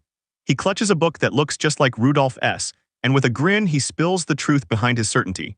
Secret knowledge of a history nobody else even knows exists. 3 months after Prince Rudolph sealed that negotiation with Empress Alicia, his training with Lisbeth finally shows hard. In the courtyard, they clash with staffs, spinning and striking with razor-fast power. Then it hits, exhaustion drags them down, and they crumple to the ground, gasping for breath. Rudolph straight up admits it. His new strength came from Lisbeth and from her father's guidance too. Just as they finally catch their breath, Maya bursts in, grinning and congratulating them for their practice. Then she thrusts an ornate, wax-sealed envelope into the prince's hands and tells him a letter has arrived, and Rudolph's jaw drops when he realizes it's from Empress Alicia, as Lisbeth bursts in as he opens it and blurts out what the Empress wrote. Betting it's about making peace with Prince Frederick, Rudolph scans the letter and confirms she's right. Then he tells her the Imperial New Year celebration is happening at the palace this week, and he's finally about to meet his older brother. The big event kicks off at the Grand Zodiac Palace, blazing under the night sky as a crescent moon hangs overhead. Inside, the main hall hits like a punch, vaulted ceilings soar overhead, towering pillars rise on every side, and nobles dressed to the nines crowd together, trading whispers and smiles that crackle with pure anticipation. Every guest whips their gaze to the grand staircase, and their faces light up with pure anticipation, like something legendary is about to start. From a towering balcony above the hall, Emperor Karl Baldic lifts his glass and roars out thanks to the nobles gathered below, then welcomes them to ring in the Empire's brand new dawn, before he declares he's about to introduce his beloved family and demands the whole crowd erupt in applause. As the crowd erupts in applause, the imperial family starts their descent. Empress Alicia strides down first with pure royal poise, and right on her heels comes the second Empress, Katarina. Right behind them comes the Emperor's beloved concubine, Beatrice, late, loud, and totally fearless, as she gushes out an over-the-top apology for keeping everyone waiting. Her daring gown and audacious swagger hit the room like a spark, and the guests start whispering in disgust, muttering that she's vulgar, and that she's dragging the royal family's dignity straight through the mud. The non-stop murmurs get yanked to silence the instant the last two figures step in, first Prince Frederick and second Prince Oscar. When their bold arrival hits like thunder and the entire hall locks onto them. He and his brother, second Prince Oscar, instantly swallowed the court's attention, and the nobles started buzzing like a storm. They raved about first Prince Frederick's charm and his flawless grades from the Imperial Academy, while others claimed Oscar's striking good looks came with swordsmanship so sharp it might even outshine Frederick. The gossip even dragged in the missing third prince, Robin, whose engagement to the Anderson family got called off, something everyone agreed would hit hard, especially his mother, Empress Alicia. As the whispers crashed through the hall, Prince Rudolph burst in, arm linked with Lisbeth Falkrantz, and the whole room snapped to attention, igniting fresh chatter. Some nobles sneered and asked what in the world the Falkrantz daughter was doing with a guy like him. But others leaned in because the rumors were real. After that assassination attempt, Rudolph had changed for good. Now he was someone with real character. He caught the cruelest whisper of all people, spitting that a son of a prostitute had no right to wear royalty. Then the taunt followed right after. With his power rising, nobody could guess what he'd do next. Nobles kept buzzing, trading rumors like hot coals. Rudolph might get adopted by the Falkrantz family, and if that happened, they swore he'd be stripped of any throne claim, keeping the imperial line's dignity intact. This talk threw the real question right into the spotlight. What side would Prince Rudolph throw his support behind? Everyone knew his choice, whether to back Prince Frederick's faction or Prince Oscar's camp, would tip the power scale hard among the heirs. Rudolph wasn't just some pawn in these rumors. He secretly praised his maid Maya for spreading them exactly the way he'd planned, even the nasty bits, then leaned toward Lisbeth and told her to watch every move like it mattered. Across the hall, Empress Alicia tracked them all with a razor-sharp, calculating stare. He felt it, the moment was coming right now. With everyone staring at him, he braced for the next move to hit any second, then, right on cue, someone shouted his name. Empress Alicia's blazing stare never blinked. The voice belonged to second Prince Oscar. He strode up to the pair and rang out congratulations on their engagement, standing right by Rudolph as Lisbeth shot a small curtsy and introduced herself with perfect formality as his fiancée, Lisbeth Falkrantz. Then his brother leaned in with an invite, wineglass in hand, and flashed a grin, telling Rudolph it was about time he could finally drink. Rudolph flashed a bright smile and politely turned him down, then apologized to his brother and admitted he had a prior engagement. Right as Empress Alicia swooped in and snapped that Prince Frederick was waiting, she ordered Rudolph to follow, and Oscar stood there alone, stunned for a second, as the first Empress marched Rudolph and Lisbeth away. He slipped away from the confrontation, a sly little smile tugging at his lips, and he silently thanked his brother, because Oscar's public invitation had been the perfect setup. Young Prince Rudolph reeled from the wild twist. He'd never mattered to anyone, and now his own brother hunted him down, only for Rudolph to spit him off and choose a meeting with Frederick instead. The nobles watching got the message loud and clear. Rudolph was throwing in his lot with the first prince's faction. With every hard step, he felt his goal pulling him forward. Then the moment news hit about his new allegiance, people would have to rethink his tarnished name, and that road to a peaceful life would finally get within reach. Just as his thoughts were about to run wild, Lisbeth cut in, eyes full of concern, as she rushed up and apologized, assuming he was drowning in guilt for turning Oscar down. He snapped out of it fast, shaking his head, saying Oscar's invitation wasn't personal at all, it was politics dressed up as a gesture. So there was no way his own carefully planned response should weigh on him. Meanwhile, perched on a balcony above the Grand Hall, second Prince Oscar raised his glass for a sip and let out a smug laugh. So you got turned down, huh? Oscar is. His mother, Empress Katarina II, told him not to fall into pessimism, and Oscar snapped back that he wasn't. He even insisted Rudolph was a whole new person now, because the old Rudolph could never have pulled off a move like that, and the sharper political brain he'd shown only made Oscar want him on his side even more. His calm mask snapped into chilling, manic intensity, and in a silent vow his real, terrifying ambition erupted amber-eyed, he swore to wipe out the royal family for his conquest. At the palace's grand formal dinner, Prince Rudolph takes his seat at a round table beside his eldest brother, first Prince Frederick, the first Empress Alicia, and Lisbeth. while the air turns heavy with every silent threat hovering over their untouched plates. He watches his brother like he's trying to crack a code, replaying every scrap he has, because Wilhelm's epic claims Prince Frederick is doomed from the start, marked for assassination by the very man Rudolf will later become when he rules as a tyrant. And after that one brutal prophecy, Frederick is a total mystery, a blank slate. Empress Alicia cuts through the silence and locks eyes with Rudolf, telling him this is the first time he and Frederick have ever really faced each other, right in the open. And without a second thought, Rudolf answers her with a simple, solid yes. Frederick locks his eyes on him, face set in stone, and admits that yeah, this might be their first real talk, but they've crossed paths before. Rudolf's mind snaps back when he hears those words, dragging him straight to his childhood, alone, tucked away with a book, completely lost in it. The memory snaps into focus. Empress Alicia was hosting a tea party. The grown-ups chatted away, but the kids were shoved into the garden to play, and even then, young Frederick sat off by himself, away from everyone else, and in that garden, cruelty played out like it was normal. Young Prince Robin snapped up another kid, whipping them like a horse and yelling for them to sprint faster. He leaned over the kid on the ground, snarling "pig," while the other children just froze, some staring away from his lonely table, and young Prince Frederick watched it all in total silence. After his match, Robin stepped in front of Frederick like a loyal wall, daring the other kids that they'd have to get past him first. Then the nobles surged in, fawning and begging to serve as Frederick's attendants. Frederick only stared back with icy calm, sizing them up and thinking, what could any of you possibly do better than me? As the kids shouted that they'd be his wife or his shield, the one who'd been crushed on the ground forced himself upright, tears blazing with rage and resolve, and swore they'd prove themselves worthy his right hand. Frederick's vow hit a wall. He barely even looked up from his book. The young prince snapped that befriending them brought him no benefit at all, then called their presence a total interruption to his reading.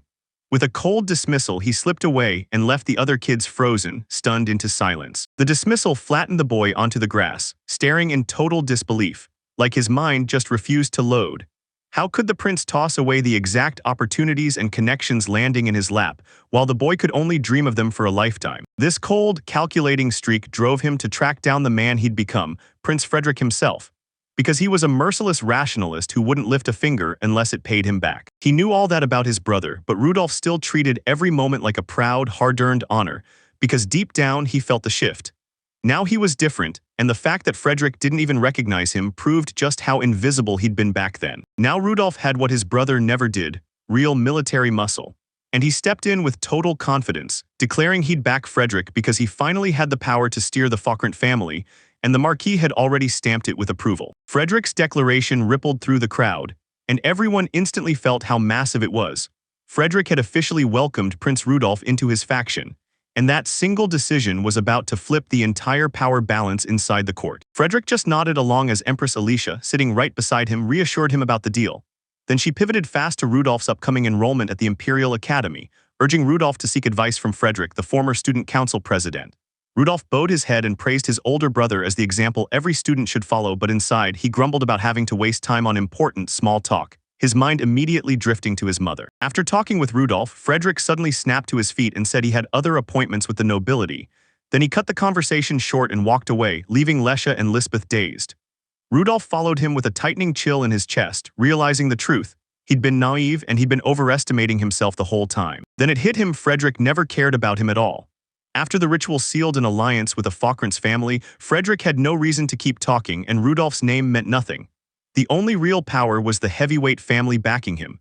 A bitter, aching smile twisted across his lips. His head dropped into his hands, and pure disbelief hit him like a punch. How could he have thought that way back then he could get revenge just by stealing someone else's authority? Now the brutal truth that he was powerless slammed down on him, heavy as a crushing weight. He seethed at his own naivety. Did he really think Frederick would offer him a pleasant chat just because he'd locked in the Falkrant family's support? Reality hit hard. His brother's cold, transactional nature came crashing down. While he stood there lost in his own head, a warm touch slid into his hand. Lisbeth had taken it, and with eyes soft as comfort, she promised him, "I'm here for you." Her steady support lit up the moment. Just a small, real smile tugged at his lips.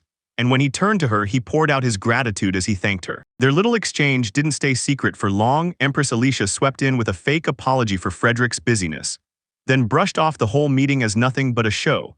A power play meant to impress the other nobles. The Empress's verdict cut deep, and it hit the mark because he'd already done his job and locked the Falkrant's alliance in place. Frederick didn't give his younger brother even a second thought after that.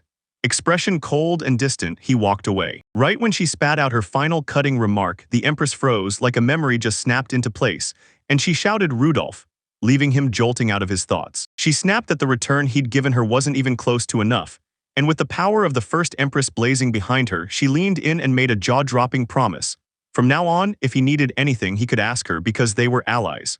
Rudolph just stood there, completely stunned. He froze at her bold offer, because deep down he'd been expecting an empress with a much harsher spine, so he carefully took the deal while she beamed, fully satisfied. Just as he tried to process the offer, a wine glass screamed past his head and exploded on the nearby surface crack, and he jerked back hard, eyes bulging with pure shock. Beatrice was behind the attack, stumbling forward in a drunken rage. A servant lunged in to stop her, but Rudolph just stared, barely managing to whisper her name as he recognized her, his mother. He'd never seen her stick around after those first greetings, until now, when she showed up wrecked on alcohol and seething with fury. He froze in place as Beatrice, his mother, exploded into a full-on tirade. When a servant tried to step in, she snapped the glass right into the man's face and screamed for him to shut up, then twisted into a vicious sneer, saliva glinting at the edge of her lip as she towered over her son. She demanded a private family talk, grabbed his arm before he could even breathe, and yanked him past the shocked crowd, ordering him to forget the ugly woman he'd just been talking to. In a grand hall lined with towering columns, Prince Rudolph stands frozen in front of his mother, Beatrice, and the second she closes in, he hesitates. Like he's about to confess something, asking if she wants to talk about whatever's been weighing on him, maybe even in private. He shifts aside and tells coolly, straight up, he has nothing special to talk about, then fires off why she's not with the emperor like she usually does. Beatrice breaks into a smile and says the emperor's tied up with official business, but the real reason hits harder. She wanted to see him. Without warning, she clamps both arms around him from behind, and Rudolph freezes solid, totally stunned that she'd pull off such a sudden, unfamiliar show of affection. He shoves her hard and snarls, demanding to know what she's doing, and it hits him. She has never, not even once, held him the way a child should. Beatrice drops a fake hurt look and asks if he's suddenly stuck in some rebellious phase. Then she snaps into a desperate apology, insisting she couldn't give him the attention he deserved, and Beatrice spills her past like a wound. She was born into nobility with nothing but a title, but when her parents mishandled their money and burned through everything, she scraped by on menial jobs until one day she landed as a servant, and that's when the emperor took notice. She admits it, she never came from the right lineage to be the emperor's official wife. Still, she refuses to let go of her place in the imperial house, and that's when Rudolph is born. Her voice shatters with emotion as she swears it was all for his better future, not her own. Then she blurts out her terror of being cast aside wasn't what she feared most. She was panicking because Rudolph might be abandoned with nowhere to go, and the prince just stares back, eyes blazing wide with pure disbelief. His shock turns to ice-cold resolve as he stares straight into his tearful mother's eyes, and he tells her, voice razor sharp, that's a lie. He slams down his accusation and demands to know why she ignored him. If her story was real, then why? He reminds her that she always dropped everything to entertain the emperor, and when Rudolph needed help, she treated him like a total nuisance. He clings to her old words, she only wanted him so she could stay locked inside the imperial family. And then that gut punch memory slams back into place, forcing the question that's haunted his whole life out of him. Mother, why did you give birth to me? Beatrice goes stone still, speechless. He dug his heels in, looked his mother straight in the eye, and answered the question she never dared to ask. I am myself. Beatrice let out a tired sigh, brushed off his words as an act, snapped that he was an insolent brat, and couldn't help wondering where on earth he'd learned that attitude. Right before Beatrice could even open her mouth, another voice sliced in. Lisbeth, the oldest daughter of House Faukrantz, strode up and jabbed a finger straight at Rudolph, swatting away the rumors that he'd become her adopted son-in-law as nothing but a mistake. Beatrice brushed off the interruption and zeroed in on her son, ordering him to think, really think, then grilling him about what he owed the imperial family because she wasn't mincing words. If he married into the Elizabeth family, he'd be throwing away his own prince's title. Rudolph felt every syllable hit like a hammer, and his eyes snapped wide with pure shock. His shock curdled into raw, trembling rage. What exactly did he owe the imperial family? The question kept slamming into his mind as a flash of his younger self, small and ignored, came back to haunt him. He mentally screamed at her, wondering if she even understood how much he'd been forced to endure because of who he was. He fought to steady himself, and bam, everything clicked when he finally saw what his mother was really aiming for. That woman didn't care about his fate at all. She was hanging onto the imperial family for one reason, her own status. And to keep it, she needed him locked inside the royal bloodline. That hit him all at once, and he erupted into wild laughter, so loud and unsettling it jolted Beatrice out of her thoughts. He finally saw it clearly. Without even meaning to, he'd stumbled onto the perfect path. His laughter lit a fuse under her and she snapped, "What are you grinning about? as she raised her wine glass to throw it, until a hand caught her wrist, gentle but unbreakable, freezing the glass right in midair. It was Lisbeth. She swept in, introduced herself, and then launched a brutal set of questions at Beatrice for how she'd been acting toward her future husband. With fake sweet venom, she called her mother-in-law, yanked it back in disgust, and snapped that Beatrice's upbringing was showing. Then she demanded whether this little stunt was meant as an insult to House Fockrantz, and Beatrice's face twisted with pure rage. Two women faced off in dead silence, and the air between them crackled with tension as their glares screamed pure, unfiltered hostility. Rudolph strode forward and laid a soft hand on Lisbeth's shoulder to calm the storm, then locked eyes with his mother and said he didn't owe her a single explanation.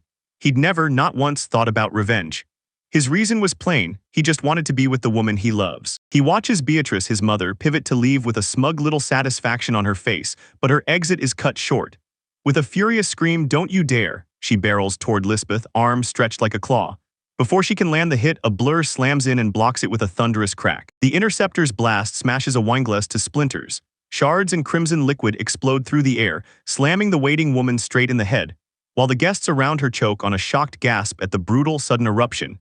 The woman stands her ground, and a wave of recognition crashes through the hall. Empress Alicia.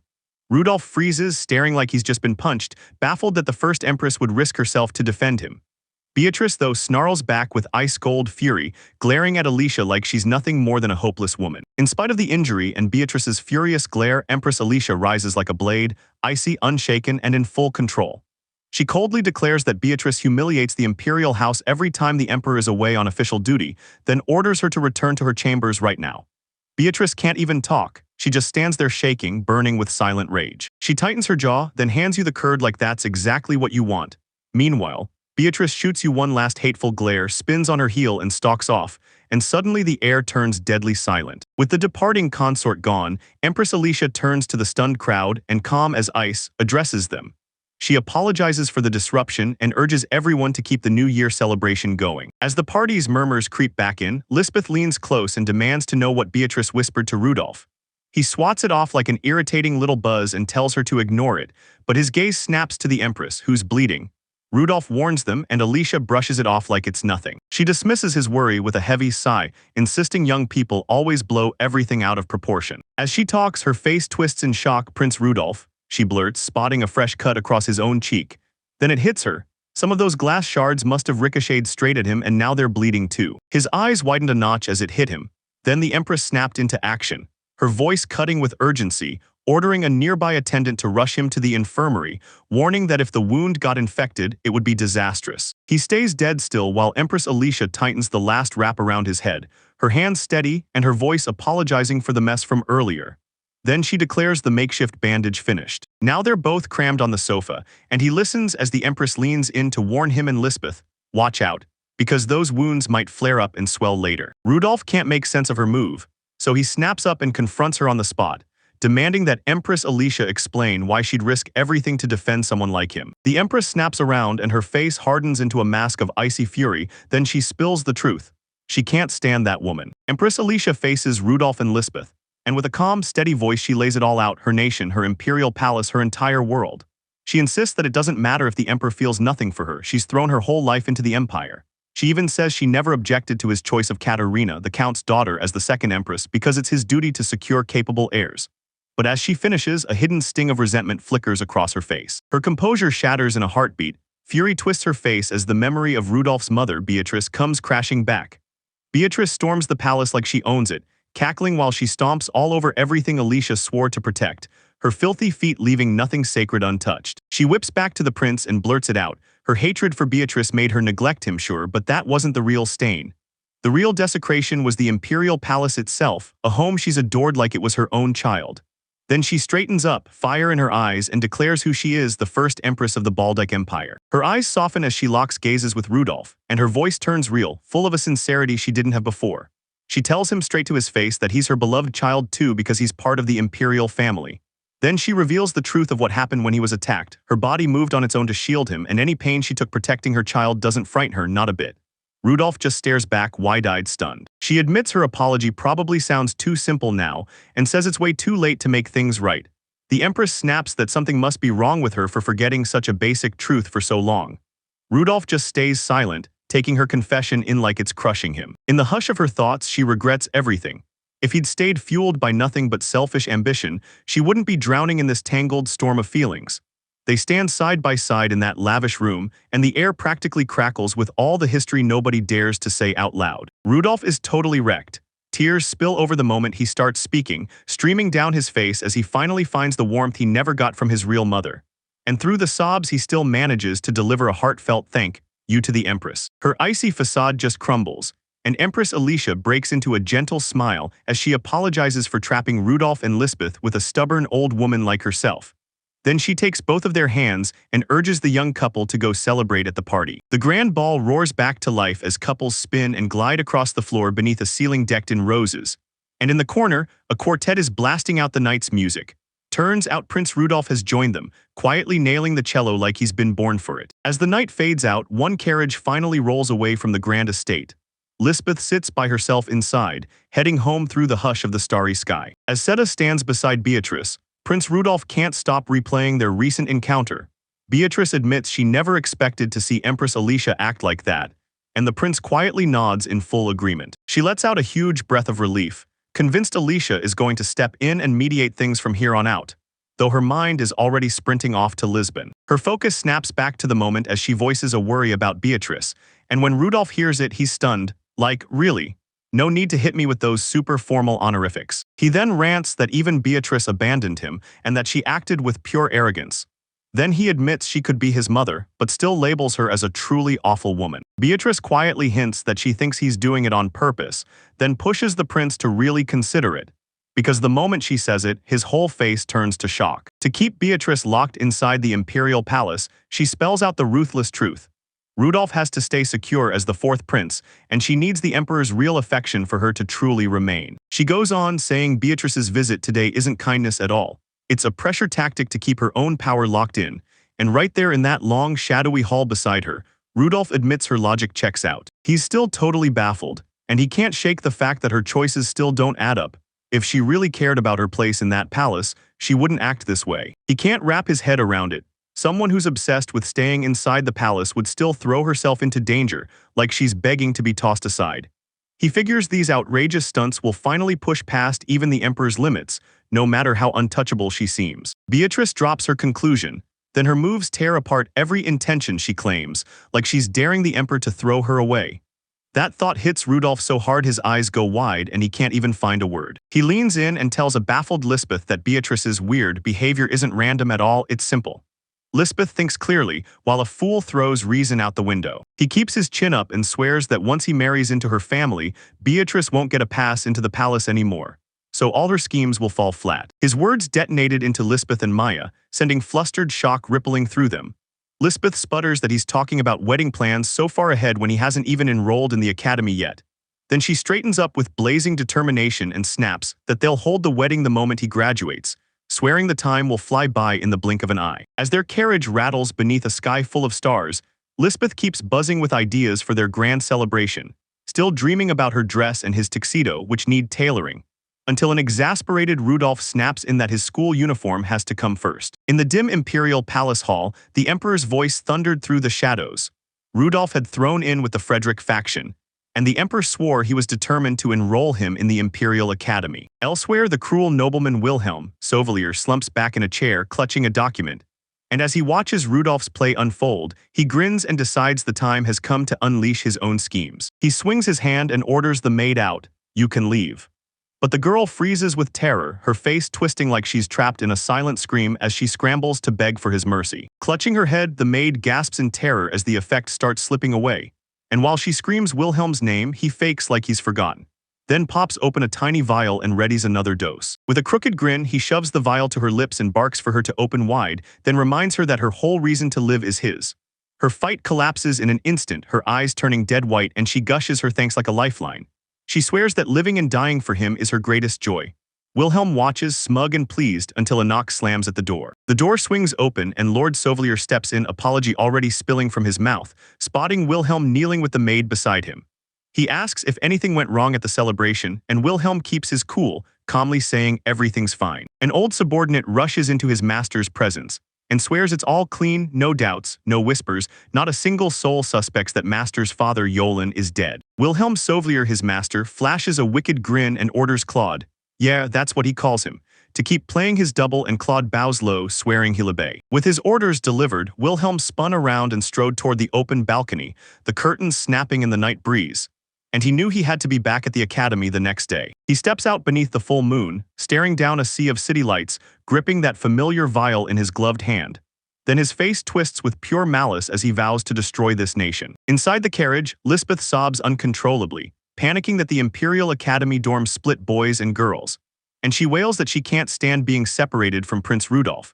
But Maya snaps her out of it, scolding her for slipping back into formal titles, reminding her they already agreed to use nicknames and to say them with warmth. Her stubborn insistence makes Rudolph and Lisbeth's cheeks flare hot with embarrassment, and he blurts out her new nickname, Liz, with shaky stammers while she awkwardly tests Ruddy Soma. And as Maya watches them stumble over each other, she can barely hold in her grin, thinking they're insanely cute together. Maya smirks and tells them, this was your idea, back when their uniforms were still being measured and stitched for classmates. And now 3 months have slammed by, and they're finally headed for the Imperial Academy's entrance ceremony. Right in the middle of the talk, a new figure drops into view, upside down from the carriage doorway.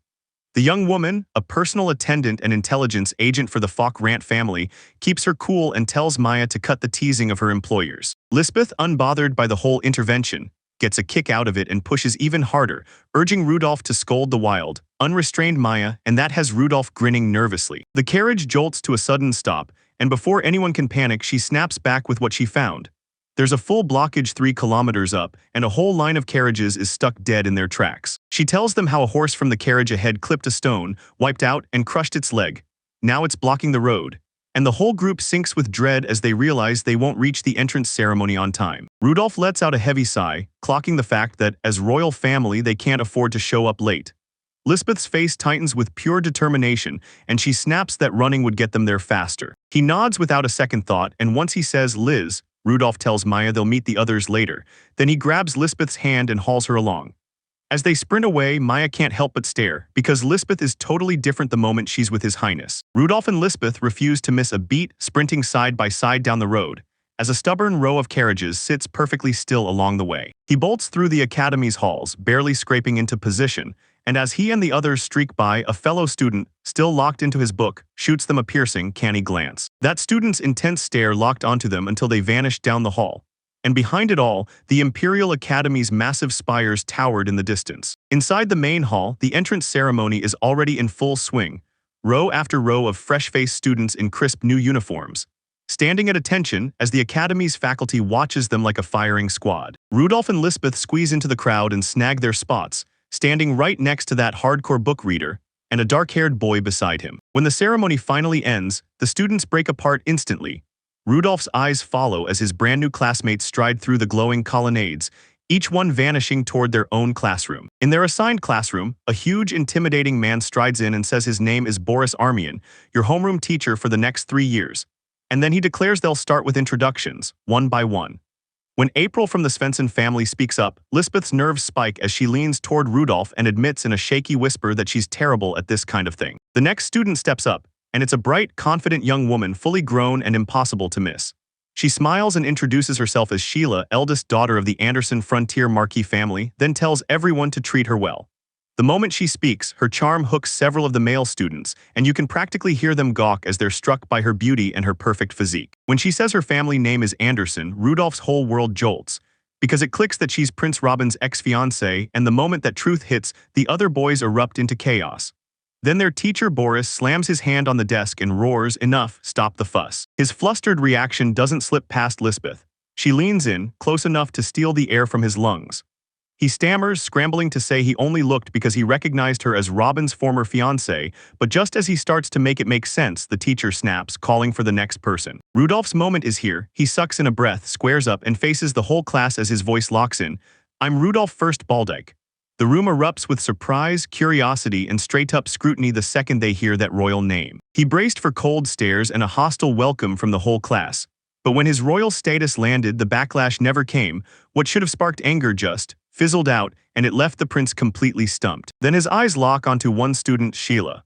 who stares back with an open, flustered blush, hands cupping her cheeks as she beams at him like she can't believe he's real. Right before he can even blink, Lisbeth, sitting beside him, shoots to her feet and launches into her introduction, declaring herself the eldest daughter of the Falkrant family. She keeps her chin up and fires back with iron confidence. She's Lisbeth, Prince Rudolph's fiancée. Then she tells the whole class, straight-faced and unshakable, that any opinions about the prince go through her, and the room just freezes, classmates staring in total disbelief. Lisbeth's face snaps into a fierce, fear-driven resolve. Like, don't you dare test her claim, and right beside her, Sheila keeps that bright, cheerful smile, totally unbothered by the tension. Later, as they stroll the academy grounds, Rudolph can't help but clock Sheila's bold streak and wonders if she might be the first woman since Maya who isn't rattled by him. He even admits he's curious. But Lisbeth shoots that idea down fast, warning him that first impressions make or break everything, and pushing him to stay low-key so he doesn't draw a whole crowd. Right when the conversation starts to stall, Sheila bursts in with pure excitement. She greets them like old friends, beams that it's an honor to be in the same class, and admits she's been waiting for a chance to talk with both of them. She wastes no time and invites them for tea like it's a friendly peace offering. Then Lisbeth cuts in immediately, saying they have to unpack first at their own dorms and shooting Lady Sheila a pointed look like, "So you're doing that too, right?" Rudolph shoots down Lisbeth's attempt to dodge it and calls Sheila by name, and the moment he remembers her, Sheila lights up, blurts with joy, and impulsively cups the prince's cheeks. Lisbeth just freezes, stunned at first, then rage starts to surge. He shoves her back hard, yelling for her to stop, then flat out declares that his heart belongs to Liz, and he's not sitting down for tea with any other woman. Rudolph snaps that she's playing a too clever game, that her scheming is obvious, and that she'll have to hunt for a new target. He instantly looks like he regrets that outburst, slapping a hand over his mouth the second he realizes he might have just said something mortifying. Next to him, Lisbeth freezes up, cheeks blazing. And while the rejection hangs in the air, Sheila only smiles, turns on her heel, and strides up the steps, cheerfully waving as she calls, "See you again tomorrow." As she departs, her bright smile slips for one heartbeat. Then with a soft click of her tongue, she whips a glance back, eyes sharp and knowing, and presses a finger to her lips like, "Don't say a word." At the Imperial Academy, student housing is split hard and fast. Imperial family and top nobility get shoved into a massive, luxurious dorm, all polished and grand, like the school itself is shouting their status. While the lower nobles get shoved into an ancient, crumbling little building, Prince Rudolph hauls in his belongings, still holding that heavy sigh, because the place is wrecked way worse than he ever imagined. Two students catch him the second he steps in, faces frozen in shock. They demand why Prince Rudolph is in this dorm, pointing out the window at the fancy luxury quarters where every Imperial family member is supposed to live. Rudolph just shrugs and says he decided to stay here. He gives a small, bitter smile, like he knew he wouldn't be wanted from the start. Because this move isn't just about pride, it's pure strategy. This spot sits closer to the academy, and that means it's closer to his brothers, Robin and Wilhelm. His new classmates mock his choice, clutching their hearts over the dorm, creaking floors, rickety beds, and meals that sound downright tragic, demanding if he can actually survive that life, because even the thought crushes them. And then, as they wave their hands like crazy, Rudolph stays cool and spots a spider crawling on the floor right beside him. Their bravado evaporates in a blink. When the bug shows up, the two boys and the third kid with glasses erupt into pure, ear-splitting panic. They shriek because this dorm has a strict rule. Servants are banned, so it's on them to deal with pests, and they're failing so hard it's embarrassing. As everyone recoils in terror, Rudolph strides up like it's nothing, scoops the spider in his hands, and gently hurls it out the nearest window, while the other students gawk in disbelief. Then he shrugs and tells them that before his reincarnation he lived as a regular villager, so bugs are old news to him. Their terror flips instantly into desperate begging. Those two boys who were just mocking him now swear to Rudolph, begging him to be their big brother and to handle the cockroach and centipede lurking in their rooms. Rudolph shuts them down with a blunt refusal. Even after that brutal rejection, something odd blooms in Prince Rudolph's chest, because nobody's ever leaned on him before, and now he can't stop a rush of happiness from hitting. He relents, cheeks warming, and agrees to help them right after he finishes unpacking. As he marches to his room, the boys explode with gratitude, chanting, "Thanks, big brother," over and over.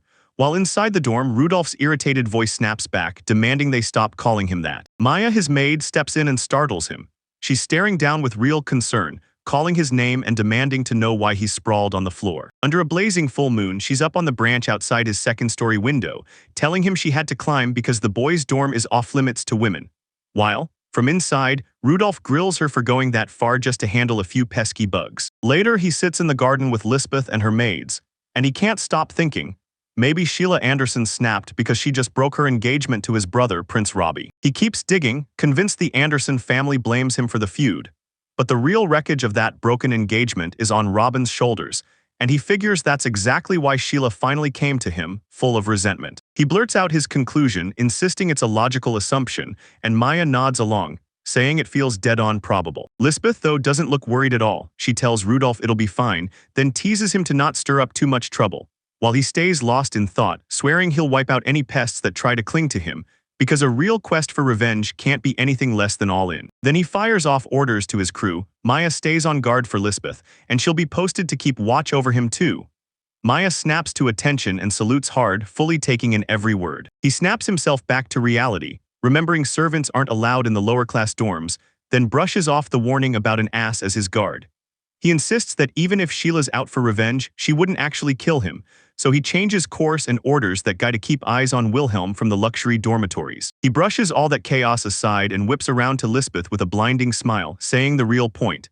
He just wants a peaceful school life together with her, and his straight-up words leave Lisbeth, Maya, and everyone there blushing, staring, and for a second, totally unable to speak. With his companions right beside him and his goals locked in, his brand new life at the Imperial Academy officially kicked off. His brand new life at the Imperial Academy kicked off with pure chaos, wild mealtimes, then sprinting across campus with Lisbeth, before he finally crashed into the calm, strict rhythm of the classroom. Their instructor, Boris Armayan, marched the male students into a courtyard, and when his booming voice hit, he declared this was it, the start of their very first practical essay. When they finally gathered, a blonde classmate slid up to Rudolph with a smug grin, bragging that because he came from a knightly family, he'd never lose to his own big brother.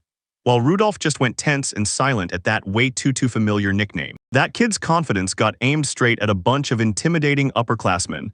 Then the instructor crushed the hype, saying the first years would have to face them in a match, and warning there'd be a huge gap in skill. Rudolph's swagger crumpled in a heartbeat, and a wave of terror twisted his face as he realized the whole point of the lesson: humiliate cocky first years by showing them real swordsmanship against a truly terrifying opponent. Rudolph was still trying to wrap his head around it when a familiar voice snapped his name.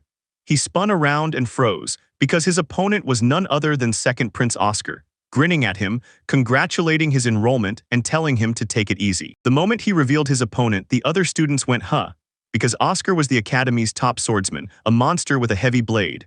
Rudolph, remembering every painful lesson from Marquis Fauquerens, grabbed that handshake and braced to see exactly how far his own sword could go. Meanwhile, across the academy, the girls' practical lesson kicked off, everything split cleanly by gender. While the boys trained their blades, the girls sat down to sew and stitch the assigned patterns, right there under strict instructions. This deal crushed Lisbeth completely. She moaned about being ripped away from Rudolph, and then got stuck doing sewing, a task she was horrendous at. While Lisbeth mourned her own bad luck, a bright voice popped up, asking if the seat beside her was taken. It was Sheila Anderson. Lisbeth shot her a wary look, let her in, and then her thoughts spiraled. This woman. Plopped at the sewing table, Sheila Anderson leans in with a bright grin, teasing, almost jealous, that Lisbeth and Prince Rudolph are practically glued together. And then she drops the sweetest line of all, sliding her gaze to the handkerchief Lisbeth is stitching and asking, like she already knows the answer, if it's meant as a gift for the prince. That innocent question hangs there, and Lisbeth's thoughts explode. She finally gets it. Sheila isn't hunting Rudolph for revenge. As Sheila's sweet smile cracks into a cold, shadowy grin, she leans in and purrs, "Do you know why I don't have a wonderful fiancé, Lisbeth-sama?" The truth hits Lisbeth like a punch in the gut. This hatred is aimed straight at her. While she and Sheila sit together, Lisbeth suddenly clocks what's really going on. The attack wasn't meant for Rudolph at all, it was meant for her. Even if Prince Robin's engagement got called off, it'd still make sense for him to hold a grudge.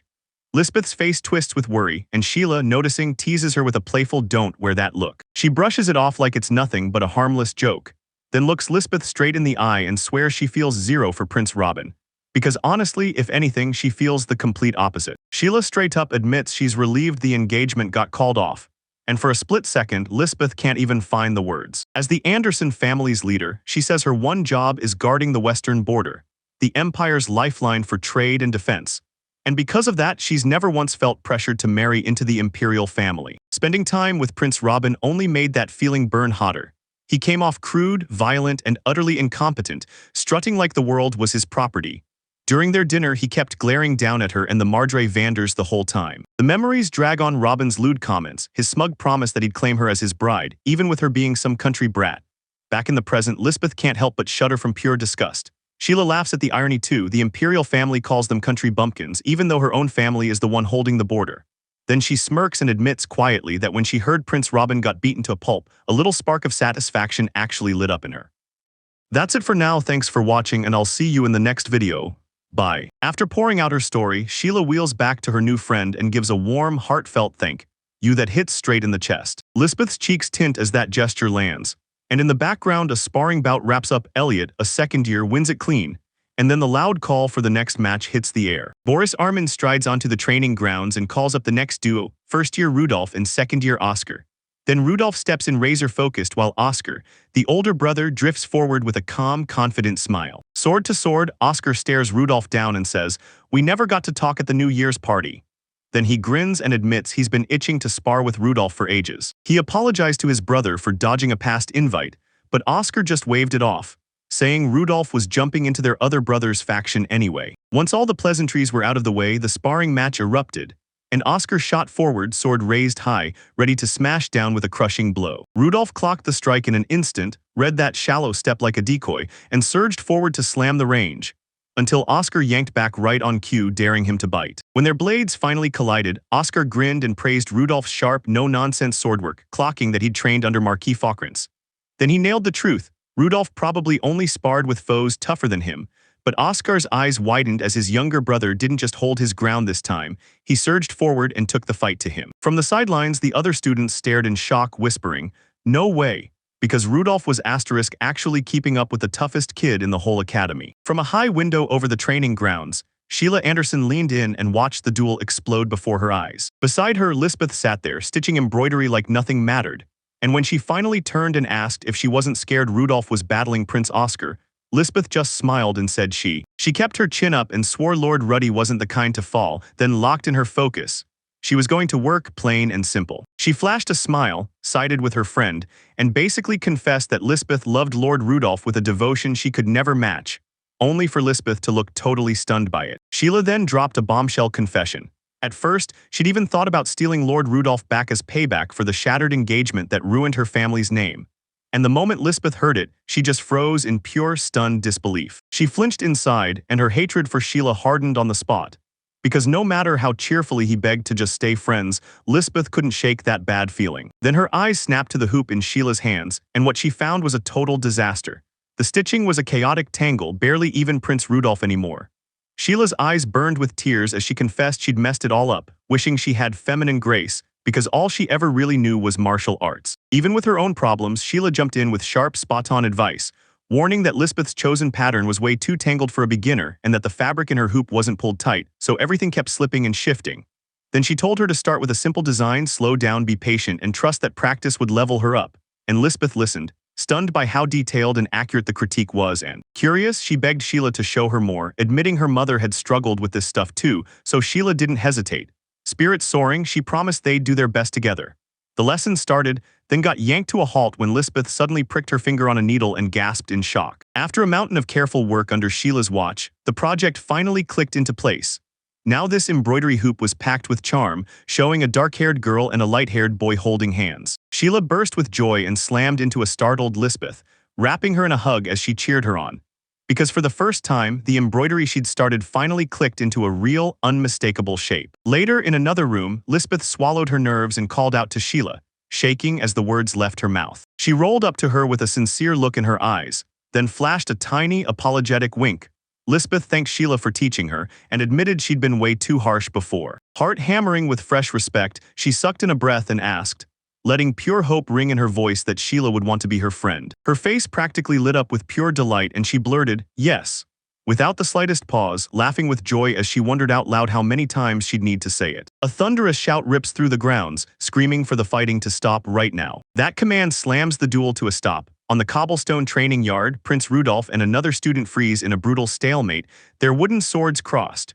Rudolph drops to one knee, pinning his blade in place while the other student's tip hovers right at his throat. He and his sparring partner, both soaked in sweat and choking on breath, lock in a brutal standoff. Neither moves, and the raw intensity of their fight is stamped all over their faces. As the dust finally drifts down in the training yard, Boris Armin snaps his hand up, face locked in a hard stare, and declares right then that time's up, leaving every student watching with bated breath while he readies to drop the results. His voice booms across the yard, and the moment it hits, the students in the crowd explode into a wave of pure disbelief. They're stunned that some first year actually pinned Highness Oscar to a standstill, and before you know it, whispers tear through the group. Every bet someone made on the match just got wiped out. Rudolph barrels through the chaos, slams into his brother's side and demands, "Are you okay?" Oscar stays on his knees, raging that he couldn't pull off the win, but the Rudolph classmate shakes his head and swears he fought with pure excellence. He tilts his gaze to Rudolph, seriousness hits his face and he snaps back, "No, you've got it wrong. I'm the one who should have been the one to lose." Then his whole vibe flips. He wipes the sweat off his brow with a bright grin and Oscar starts praising Rudolph's strength, confessing that when his younger brother lunged at him like that, he totally panicked. He straight up says he's proud to be the older brother, promises he'll be counting on Rudolph, and leaves Rudolph standing there, stunned for a second. He thanks his brother but immediately warns him Oscar didn't have to drag the fight into a draw just for his sake, because it could stain the second prince's image. Oscar just pats his head, yet Rudolph clocks it right away. His brother is still hiding his real power, and that's honestly the toughest person to figure out. Right nearby, the upperclassmen who'd been watching gasp in shock. Sheila Anderson blurts out, praising Rudolph for his brilliant fight to a draw against a prince none of them can beat. And she can't hide how baffled she is by what she just saw between the brothers. Her words kick the upperclassmen into motion. After all that dismissing, they suddenly bow in perfect unison, throwing out a heartfelt apology for their rude remarks, admitting they never thought Rudolph could be that talented. And Rudolph can't help but stammer out a flustered thanks. The prince is stunned, because this draw doesn't smash his brother's name at all. It catapults his own reputation sky high instead. As Oscar strides off, Rudolph's classmates grin beside him, saying everything played out exactly like His Highness predicted. So Rudolph nods along, still trying to catch up to what just happened. Rudolph is completely stunned by the idea that, with his current level, he's more than qualified to become a student council officer. And the moment the suggestion hits the grand hall, it leaves him wide-eyed, frozen, and utterly unable to speak. Next, he lands in the student council room and they greet him like he belongs there, all smiles and open doors, until the president, a dark-haired boy, casually snaps, "Don't sit on the desk," and Rudolph's hopes crash instantly. He'd been trying to stay clear of the student council to dodge attention and trouble, but he just couldn't refuse them. So he swallows his frustration and decides to watch just for now. A glasses-wearing girl steps in and tells him, "Relax, you're not forced to join, we're just glad you did." And then the president calmly lays out the rule. The student council president is always pulled from the imperial family always. Right on cue, a loud, spiky-haired kid grins and announces, "Next year, Rudolph is taking the throne as president." And the prince's shock hits all over again. The spiky-haired boy tells him to chill, then blurts out, way too loudly, whether a filthy pig really gets to sit in a prestigious council, and Rudolph just silently nods along. Then the president shrugs and says Prince Robin isn't here because he's not exactly model student material. But the very next moment, that same boy flips his stance and shouts that nobody's getting in Rudolph's way. He claims Rudolph's behavior has improved, and he's already proved he's strong enough to sit his own at Lord Oscar's side. Still, Rudolph won't budge. He grumbles that he can't join no matter what. The president spots his pause and leans in, asking if something's wrong. And right then, Rudolph's thoughts snap to his brother because he finally gets it. Oscar set up that duel just to trap him here. Leaning in close, the president clocks exactly what's eating at him, then murmurs that he gets Rudolph's worry. Since Rudolph hooked up with Prince Frederick's faction, cozying up with Oscar on the council would look terrible. And then the real catch drops. Faction drama stays off-limits when it comes to student council business. With the political mess finally handled, the president shifts gears and starts the real introductions. Boister's student jumps in and says he's Derek McGregor from General Affairs, and the calm girl with glasses follows up, introducing herself as Crystal Swenson, the treasurer. With everyone finally seated, Rudolph leans in and asks where the vice president has vanished to, because all he wanted was a quick stop before he heads back to the classroom where Liz is waiting, he tells himself. Crystal answers that the vice president's class is running late, but don't worry, he'll be there any moment. Right then, the door tore open with a sharp screech, and a young man with reddish-brown hair and a razor stare slipped inside, briefcase in hand and papers spilling. Then a scroll case clattered onto the floor, and Rudolph's eyes snapped wide as recognition hit him hard, while the newcomer kept his gaze locked on him with the same icy intensity. He froze in place, the student council president snapping his attention from the newcomer to Crystal and blurting out an apology before offering to introduce the later rival to Rudolph. Right up until Crystal beat him to it, giving the rival a quick, light scold for showing up late. Rudolph's heart pounded at the shock on his face as he stayed silent, wondering why in the world a guy named Wilhelm was here. Crystal stepped forward with a polished introduction and unveiled the rival, Lord Wilhelm von Svalier, right as the council's vice president. and a younger, dark-haired member leaned in with a sly grin, bragging that Wilhelm was the heir to House Svalier, a ducal family whose influence only the imperial line could outmatch, while the rest of the council beamed with approval and officially welcomed their prized colleague. In the grand halls of the Imperial Academy, the brand-new student council crowds together, and the president steps up with a confident grin, vowing that the Empire's pulse will beat strong and the Academy's standards won't slip. Derek McGregor and Crystal Svensson beam right along with him, while Prince Oscar and his younger brother Rudolph watch in silence. Rudolph whips around to his brother, and his face turns deadly serious. Then he apologizes to Oscar and drops a shocking demand. Oscar must pretend Rudolph was never part of the student council at all, and the other members burst into loud, stunned gasps of confusion without another word, he makes a sudden excuse, whips his body around and storms off from the shocked group, while the others blurt out what just happened. And Oscar, growing worried, calls for his brother to wait. He barrels down the long stone corridor after Rudolph, barking demands about what he's plotting, and when Rudolph reaches the big window, he freezes with his arms crossed, waiting for his brother to finally catch up. Still gasping for air, Oscar blurts out what's going on and asks if Rudolph and someone else have finally snapped. Rudolph's face hardens as he tells him there's one person he can never stand, a man he puts on the same dangerous level as their brother Robin. He cracks open the War Chronicle and spills everything he knows from the future, because in that timeline Wilhelm played pretend, wore Rudolph's skin to get close to Liz, and toyed with her heart until betrayal burned in Rudolph like a death sentence. He remembers Wilhelm and Liz falling into love. Then when Wilhelm seized the throne and became emperor, he hauled Liz away for good. He can't stop fixating on the current Wilhelm von Svalier, telling himself that even if history got rewritten, the outcome will still play out the same. Yet here in this new world, Wilhelm is a total enigma, and his real intentions stay buried under mystery. He keeps talking to himself, convinced this Wilhelm isn't anything like the hero from the Chronicle.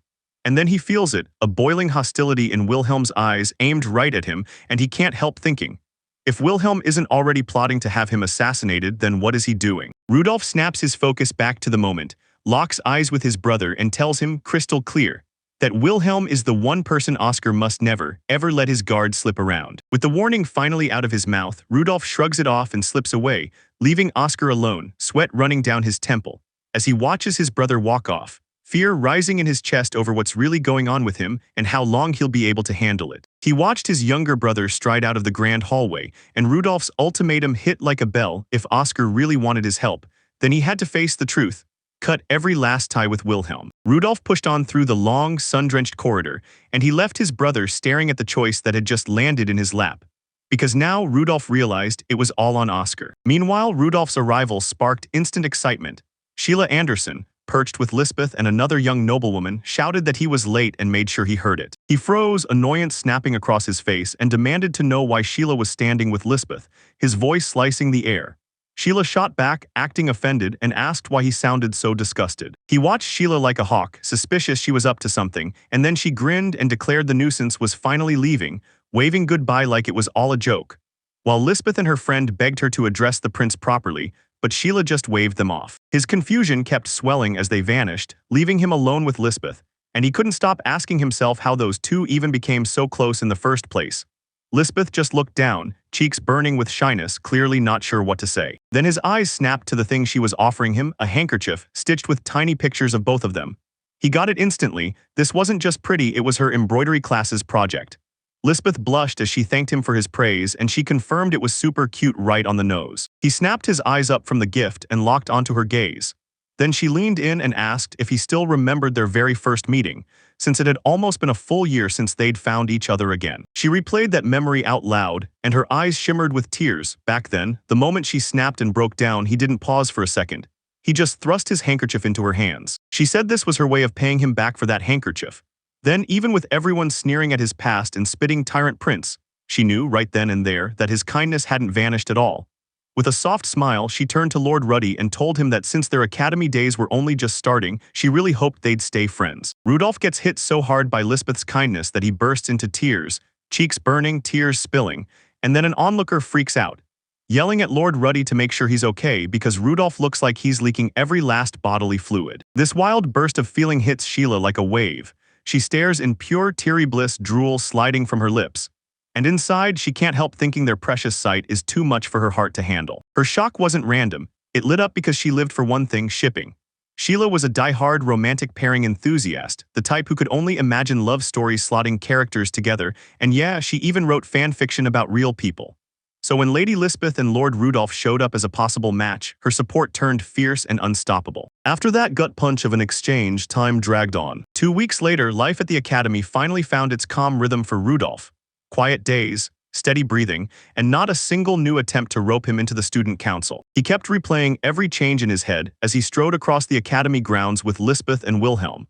And ever since his practical exam performance, his reputation had climbed so hard that even his classmates had started greeting him like they actually knew him. Even beyond his own social rise, he felt a surge of joy from something bigger. He couldn't believe it, but Lisbeth somehow found her way into Lady Sheila's inner circle, and that news made him genuinely happy. Sheila's friendship hit him with a strange, intense heat that left him pausing now and then, because she'd glare at Lisbeth with those blazing eyes, like she was daring him to just wrap her in a hug already. Even with those weird little quirks, a real smile lit up his face as he strolled alongside his friends, and for the first time he finally got it. School was actually fun. He kept finding that fresh spark in the simplest moments, like strolling through the academy's sunlit halls with Lisbeth right at his side. Just as he thought he'd finally found peace, everything snapped. Right in front of him, his classmates' faces contorted with shock, with Wilhelm and Sheila leading the stunned crowd, and even Lisbeth standing nearby looked like the rug got yanked out from under her. A brutal, bone-rattling thud slammed through the hall, and the whole student body jerked like they'd been shocked. Every head snapped toward the noise, eyes wide with fear and confusion, and one terrifying question screamed through the air. What just happened? A grimy, hastily scribbled notice gets pinned up for everyone to read, and it throws one brutal claim into the spotlight. The fourth Prince Rudolph is playing puppet master with Student Council President Oscar, and he's already scheming to seize control of the academy. The fiery message hits and a crowd of students rushes in, faces twisted between shock and pure confusion, while Prince Rudolph just stands there, staring at the words with wide-eyed disbelief. Whispers slither through the crowd. One student can't shake the creepy feeling, while the others fire back with disgust, calling the whole thing a disgrace to the imperial family and insisting a pig has no business being there. Lisbeth's face twists with a silent, seething rage at the insults, and right beside her, another student snaps at her to say who wrote that note, while Sheila watches, worried to the bone. That blonde kid who talked earlier insists he has no idea who did it, shrugging like, "Where there's smoke, there's fire," and Sheila loses it. She explodes at him, yelling for him to stop. Stepping forward, the braided-haired girl calls herself April Svensson, the class representative, and begs everyone to calm down. She's just as baffled by that disrespectful note, and she refuses to even lay a finger on it. Her face tightens with pure determination. April declares that nobody in their class would ever stoop to that, and that bullying won't stand a chance. Then she shoots her hand up and rips the notice right off the wall. Later, Rudolph murmurs a quiet thanks to Lisbeth for backing him up. She waves it off like it's no big deal, while behind them their teacher, Boris Armin, cracks up laughing and apologizes to another student for pushing him too hard. He strides into the classroom, and an unsettling hush slams the room shut. Everyone's frozen standing by their desks. And as he squeezes past the seats, he can't help but think, why are they standing like something's about to happen? Rudolph sinks into a chair by himself, head bowed as the crushing weight of everyone's judgment pins him down, while the silent standing crowd forms a tight wall, cold, deliberate ostracism with no words at all. He plops down with Lisbeth and Sheila in the academy's grand dining hall, where the air practically crackles with gossip, and Sheila leans in to tell him the incident kicked off about 3 days ago, confirming the exact rumors his classmates have been whispering nonstop. She describes this hair-raising clash outside the student council room. Second Prince Oscar goes straight for Wilhelm von Svalier, screams his name and fires off the question. Was Wilhelm really trying to set him up? When the prince hit him with an ultimatum, Wilhelm finally felt how real it was. If he didn't fold, he'd get booted from the student council. Prince Oscar snapped his back to Wilhelm and declared it. Their bond was dead. Then he boldly promised to back Rudolph and the whole academy, cutting every last thread with Wilhelm for good. Sheila wraps up her story about the showdown, and the sting of it still burns in Wilhelm's head. Seeing those amber eyes again in his mind, he's convinced once more that nothing good ever comes from them. So he clings to one truth. Rudolph is the only one he can trust. It shocks him seeing Prince Oscar, the king of stone-faced calm, suddenly lose control. Feels totally wrong, and he can't stop asking what could have snapped him like that, or how that malicious flyer showed up out of nowhere right after. Rudolph is mulling it over when Sheila cuts in with a knowing grin, like she's holding back the real truth. So when Rudolph realizes she's got the inside scoop, he blurts out how she knows all of this. She winks and teases, saying she's a House Anticion lady with her own information network. Then she giggles that she just can't help finding the vibe between Rudolph and Lisbeth totally adorable. She jabs a confident finger into the air and declares it loud. This flyer's mystery culprit is most likely the student council treasurer, Ms. Crystal Svensson. She leans in and tells everyone Crystal is in love with Wilhelm, and if he walks away from the student council, Crystal takes the hardest hit. Lisbeth jumps in too, remembering that Crystal actually called him Servile, like it was a sweet little pet name. Rudolph just sits there, eyes locked forward, absorbing that massive new piece of the puzzle. Sheila Anderson kept talking, and she made it clear the rumor was flying around so fast because Wilhelm von Svalier was crazy popular with the female students. A bead of sweat formed at his temple as the truth hit. Those girls who adored Wilhelm probably teamed up to unleash that malicious flyer. Sheila then dropped a bombshell connection. Did they realize their class rep April was secretly the sister of student council head Crystal Svensson?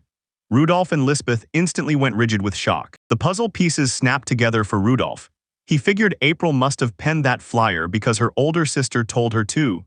Sheila didn't hesitate, she confirmed it straight up, saying they really were sisters from the Svensson Count family. She piled on details, saying April played dumb and swore her sister told her Rudolph and Wilhelm couldn't stand each other. Then, just like that, she made the flyer sound believable and made Sheila's masterful acting look even more spot-on. Lisbeth clenched her fists, rage blazing at the betrayal, while Rudolph just couldn't understand why the male students swallowed the rumors too until Sheila laid it out. Jealousy and peer pressure. His mind reeled as he tried to untangle the brutal, tangled social game at Plash. Sheila said that since Rudolph already had a Tyrant Prince name stamped on him, students figured they could join the group that tried to ostracize him and face zero punishment. Because deep down, a bunch of them were quietly seething over the way he got praised, how deadly his swordsmanship was, and how tightly he stuck by Lisbon. The explanation still wouldn't leave his head, and he just couldn't swallow the idea that the student body really ran on this. Rudolph finally burst into the student council room, and Prince Oscar welcomed him with a grin until Rudolph cut him off mid-invitation and fired straight away. So it's true you're trying to expel Wilhelm? He kept pressing, asking if something really went down between them, but Oscar waved it off like it was nothing, just a little scratch, and went right back to his paperwork. Rudolph stood there frozen as Prince Oscar, still bent over his letter, waved the whole issue off and promised he'd deal with Wilhelm properly later. So Rudolph could only nod along while his brain sprinted in circles, because the weight of it all hit hard, and the idea of the student council's vice president just vanishing was honestly too wild to swallow. The prince's reason finally clicked, and it all traced back to what he told Crystal Svensson. Wilhelm had been a problem for ages, especially with how he carried himself in the comments. Oscar refused to spell out more, claiming it'd just turn into baseless slander, but Crystal got the point anyway. Still, with a worried breath, she hesitated, then agreed to really think it over. Then Oscar finally tore the truth open. He wanted Rudolph in his faction, and he made it sound like Rudolph's help would be priceless. Later that night, with only a single candle flickering, Rudolph sat alone in his room, crushed under the full weight of everything that happened that day. He slumped back in pure exhaustion, drowning in the day's political chess and jaw-dropping revelations. Then one brutal question wouldn't let him breathe. What the heck really happened between Prince Oscar and Wilhelm von Svalier? While he wrestled with what just happened, a new thought snapped into focus: Lady Crystal and Lady April. Had they truly acted on their own, or were they forced into it? And as the confusion swirled, one cold certainty started to lock into place. His gaze slid to the open window. There Lisbeth sat motionless on a branch outside, and no one even seemed to know she was there. Then it all snapped into place. He felt it in his bones. A traitor was out there close by.